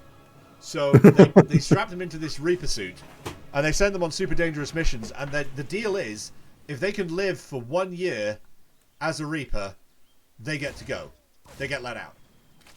This has never happened. It has never happened. I mean, we see all these these TVPs, these TVCs, the TVTs. Oh yeah, the Reapers just get destroyed. But yeah, it's one of my favorite bits of StarCraft lore. That just Oh, Abatha's losing an Overlord to some Marines. Is he gonna lose it? No, it gets away with 14 hit points left, which is actually need to get into StarCraft lore, by the way. Not that I think about it. I'm such a huge StarCraft fan. I'm calling myself a huge StarCraft enthusiast and everything, but I don't actually know that much of the lore. Yeah. I know the story, but I don't know all the details. There's also all the novels you can read and all the other things. I actually have one that I started with. Let me actually see it because it's on my desk. Ooh, Banshees. We don't see those. So I actually started the Dark Templar saga a couple of days ago. Ooh, okay. And it's book 1 of the 3, the Firstborn. It's by Christy Golden, like most of them, honestly. Yeah. Hey, if you're an author and you find a niche, you find a thing that you do that nobody else does, why not? Oh yeah, it makes a lot of nerds. A lot of nerds are happy. Interestingly enough, it looks like we're getting two Banshees. 2 Banshees before they go. That makes sense. That's also. Yeah, that's also something Sickest likes to do. He likes to go for the the harassment tools. Sometimes even goes for like Viking into a Liberator before he gets anything done with that starport. And this time around, he opts for the Banshee, but he's going to go bio with this aggressive opener. 6/8 Hellions, that's fairly normal for Sickest. He basically prolongs his timing, but he's trying to like test himself, do some microing, put on some pressure, force some mistakes. He's a really, really solid player. Now, Abatur once again has that Bailing Nest and has the Bailing Speed this time around started once again. So he's going to have it done by 7:30. 8 workers go down for basically nothing at this point. Oh, that's 10 already. Okay, the Lings as well. Oh my god. And now the Banshees are going to go in, most likely. Yep. I'm watching the minimap. The Hellions are just basically dead at this point. There's only 2 left. But yeah, it's going to send in the Banshees. And if he closes, oh, there's no spores. There's no spores. There's no spores. There's nothing to detect. Yeah, and there's going to be a single Overseer potentially. Okay, Overseer starts morphing. Could potentially get that Bailing as well, honestly. He should throw down a Spore at the 3rd. Yep. Okay, Banshees are potentially dead here, at least one of them. Yep. Okay. But 1 Banshee for 11 workers, I will take that. Of course, 100%. Like 22 workers went down. That's a full base worth of workers. Yeah. Like, let's just let that sink in. That's amazing. For 6 Hellions, a Banshee, and a Reaper. I think that is crazy good. Yeah. And that's without counting the extra... without counting the Lings that also went down. That's just the workers that was worth. Oh, yeah. 18 Lings as well. Could be 9 workers, of course. And, of course, the workers that actually just go down by making buildings, Yeah, absolutely. So a lot of workers have been sacrificed for different reasons. That was meant to be a good Bailing hit, but it wasn't quite there. Yeah, the Bailings actually did not achieve that much, and now the mines are actually... Oh, but it's on top of the Marines, so a bit of a friendly fire on the side of those mines. The thing is, you don't have to feel bad about that, because that happens to Korean pros. Like, there's at least one Korean pro who's flown over his own winter mines. The Zerglings kited the winter mine blast into his medevacs, and he lost 2 full medevacs worth of stuff. Oh, yeah. But then again, also, Dongregu blew up one of his own command centers, so... No, not Dongregu. Who am I thinking of? DRG was not... MMA blew up one of his own command centers. Yeah, and still won the game, by the way. Because it was MMA. Yeah, but it was against Idra. And Idra just thought that he's dead. Oh, that was the Idra GG, actually. Yes. One of the Idra GGs. I am honored to receive Idra Rage. Oh, yeah. The thing is, these drops are doing a lot of work. And Abath is doing better in this game than he was in the last one. But Sickest is doing pretty nicely for himself. Oh, I remember one more match that I watched, a blast from the past. It's like, Idra, what do you have? Do you have any words for your opponent, MC? 2-0. Honestly, though, if you ever want to see someone being thug life about StarCraft, someone did I think Smix was doing a post-match interview. In the top. Did you see the post-match interview with MC? Oh, yeah. Of course, there's a lot of good content with MC, to be honest. Well, that's the thing. The he's boss like, did you think at any point that you might lose? And he's just like, bitch, please. Bitch, please. with that cool accent, honestly. Yeah. In the meantime, 30 workers have fallen on the side of Abatur. The funny thing is, he's still at 52. Oh, yeah. Still at 52 without remaking any of them in the past minute. Yep. He lost the base on the top side. Actually, you know what? Now that I think about it, I might unveto Alcyon and I just will try to do the top side expansion, because usually I expand towards the bottom side and it never works out. Yeah. Well, I'm like, I just hate this map. Abath is going for some very fast aggression here. Like, he's getting killed on the top side, but there's nothing to save these workers. Oh wait, there's some mines. Oh no, they're going to kill his own workers. He's going for the main. It's not happening. Okay. Oh, but a lot of these actually. Oh my god, no! Oh, that was painful. 30 workers as well. And Sickest just losing the amount of workers that he took down. Yep. Bit of an unfortunate fight there. But Abathur is losing bases, so he's down to 3 bases. Sickest has 2 command centers at the 3rd. Has his natural, his main. Yeah. Oh no. You're gonna see supply blocks potentially. Maybe, yeah. 2-2 is not yet done. Ghosts are not here.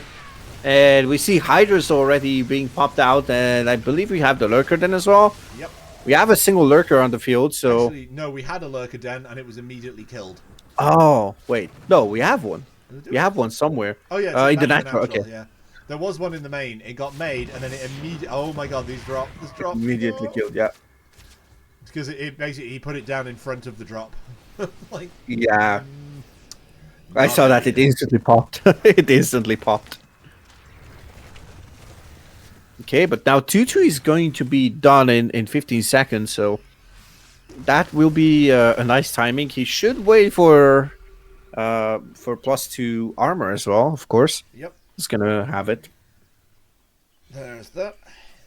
And I think at this point you just... but there's not enough money. I was gonna say you just start up 3-3, but... He cannot. Yeah, there's barely enough money for that. And obviously you want to spend it somewhere else because you only have like 42 SCVs versus 52 drones. So and despite having a lot of stuff, despite having a lot of command centers... Oh no, did you see that? No, I don't think so. Good. You definitely didn't see the guy blow his own mana back up. Because that would be awkward if you had.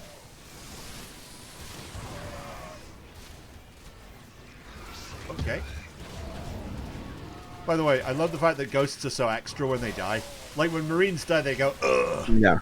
And when ghosts die, and the female ghost as well, like, yeah! It's crazy. Also, ghosts do bonus damage to light, so they're actually quite good against Hydras. Yeah, exactly. They're good against Lings as well, and Banelings. We are seeing adrenal glands on the Lings though, so... They also had a cool rework, at least a quality of life for everything other than Terran. Obviously, I call it a quality of life, but it's actually a ghost nerf that they don't do that much damage against Psionic. Yes. So, yeah. The thing is, it's quite annoying one shotting with snipe every single spellcaster and queens and all that stuff. So yeah, I mean it was worse back in the day before they made it versus psychic. It was literally just like, my opponent's going for Ultralisks. Guess I'll make ghosts. My opponent just spent a huge amount of money to tech switch into Broodlords. Well, I still got ghosts. Wait, now that I think about it, no, wait, they actually got the snipe nerf. Yeah. Did they? Although it's not called... And it's like... Oh yeah, it X plus Y versus Psionic, I think. Yep, it used to be, yeah. It used to not be. It used to be just be good damage to everything. And then they had to make it specialized because otherwise you could use it to just destroy Zerg armies completely because whatever expensive units they made, you could snipe them. Like, there was no counter to it. Okay, so snipe damage reduced from 170 to 130 plus 40 versus Psionic. So they basically still one-shot. Okay, I got it the other way around, so... Yeah. Sorry, guys. I just had to look it up. Oh my god, the ghosts coming in massive numbers. Okay, he's gonna snipe a couple of units here. That is beautiful snipes. Oh, the Banelings are... And Link's actually connecting on top of those ghosts. Beautiful mine shots there.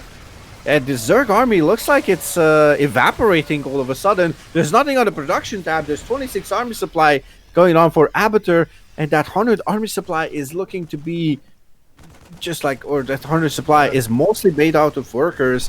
Yep. And that 40 army supply, do not let it trick you guys. Because this is basically just in production. Yep. So... And all of it's going to spawn on top of ghosts and marines. Ugh, that's not fun. I think we might... I'm not going to 100% say it's over, but Abathur's going to struggle. Oh, Abathur's going for a counter on the other side of the map. We're going to end up in the same situation we did earlier in the tournament, where Abathur can't break into his opponent's base. Except this time there's ghosts, so there's going to be a lot of... Yeah, You a lot can't- of issues for Abatur. Yeah. Just nuke the lurkers. Honestly, I don't like nukes. I don't think they're particular. I think they're just too hard to use. Because like, if you try and drop one, oh no, Abathur's throwing his overlords across the map, which means they're getting murdered horribly. Yeah. Drilling claws going down. And Abathur getting pushed into a corner, which I don't think he likes. Oh, I thought you. Oh, you said drilling claws, but there's no actually drilling claws. Is there not? Oh, okay. Thought he had it. Never mind. I'm wrong. Yeah, I felt kind of fast. Oh, those are beautiful bailing connections, but it's not enough. Unfortunately, the bailing connections were all on Marauders. Yeah, it hit right where it had to, but it was the wrong units. Like, they got in the middle of it, but yeah, it was in the middle of the wrong unit that basically dies to like twice as many bailings. Yeah. Actually, fun I fact, don't do you know how know. many bailings it takes to kill a Marauder? 5? Something like I'd 8. say 5. 8? I Really? think it's something like 8, yeah. Wow. In any case, I'm going to queue up somebody to raid. Is Sika still alive? Yes, he Wait. is. Is it over? Yeah, that's it. Is it the best of 3 finals? Yes, because Mobius will not allow anything else. Okay. Yeah, I know. It's a bit weird. Wild. Yeah, at some point they will have the capacity to have more than that, but for the moment, we're all best of 3s all the time. So, Interesting. that's it. We're done. I'm going to throw it on over to Sickest because he's still live. So we will see people next... I won't be here next week, but you're going to be here next week, aren't you? I'm going to be here next week, yeah. Excellent. In that case, go and watch him next week. Right, It's going to be a great stream. Maybe I'll play some ladder now. And I'm going to loft you all over to Sickest. Thanks for watching. Ta-da now.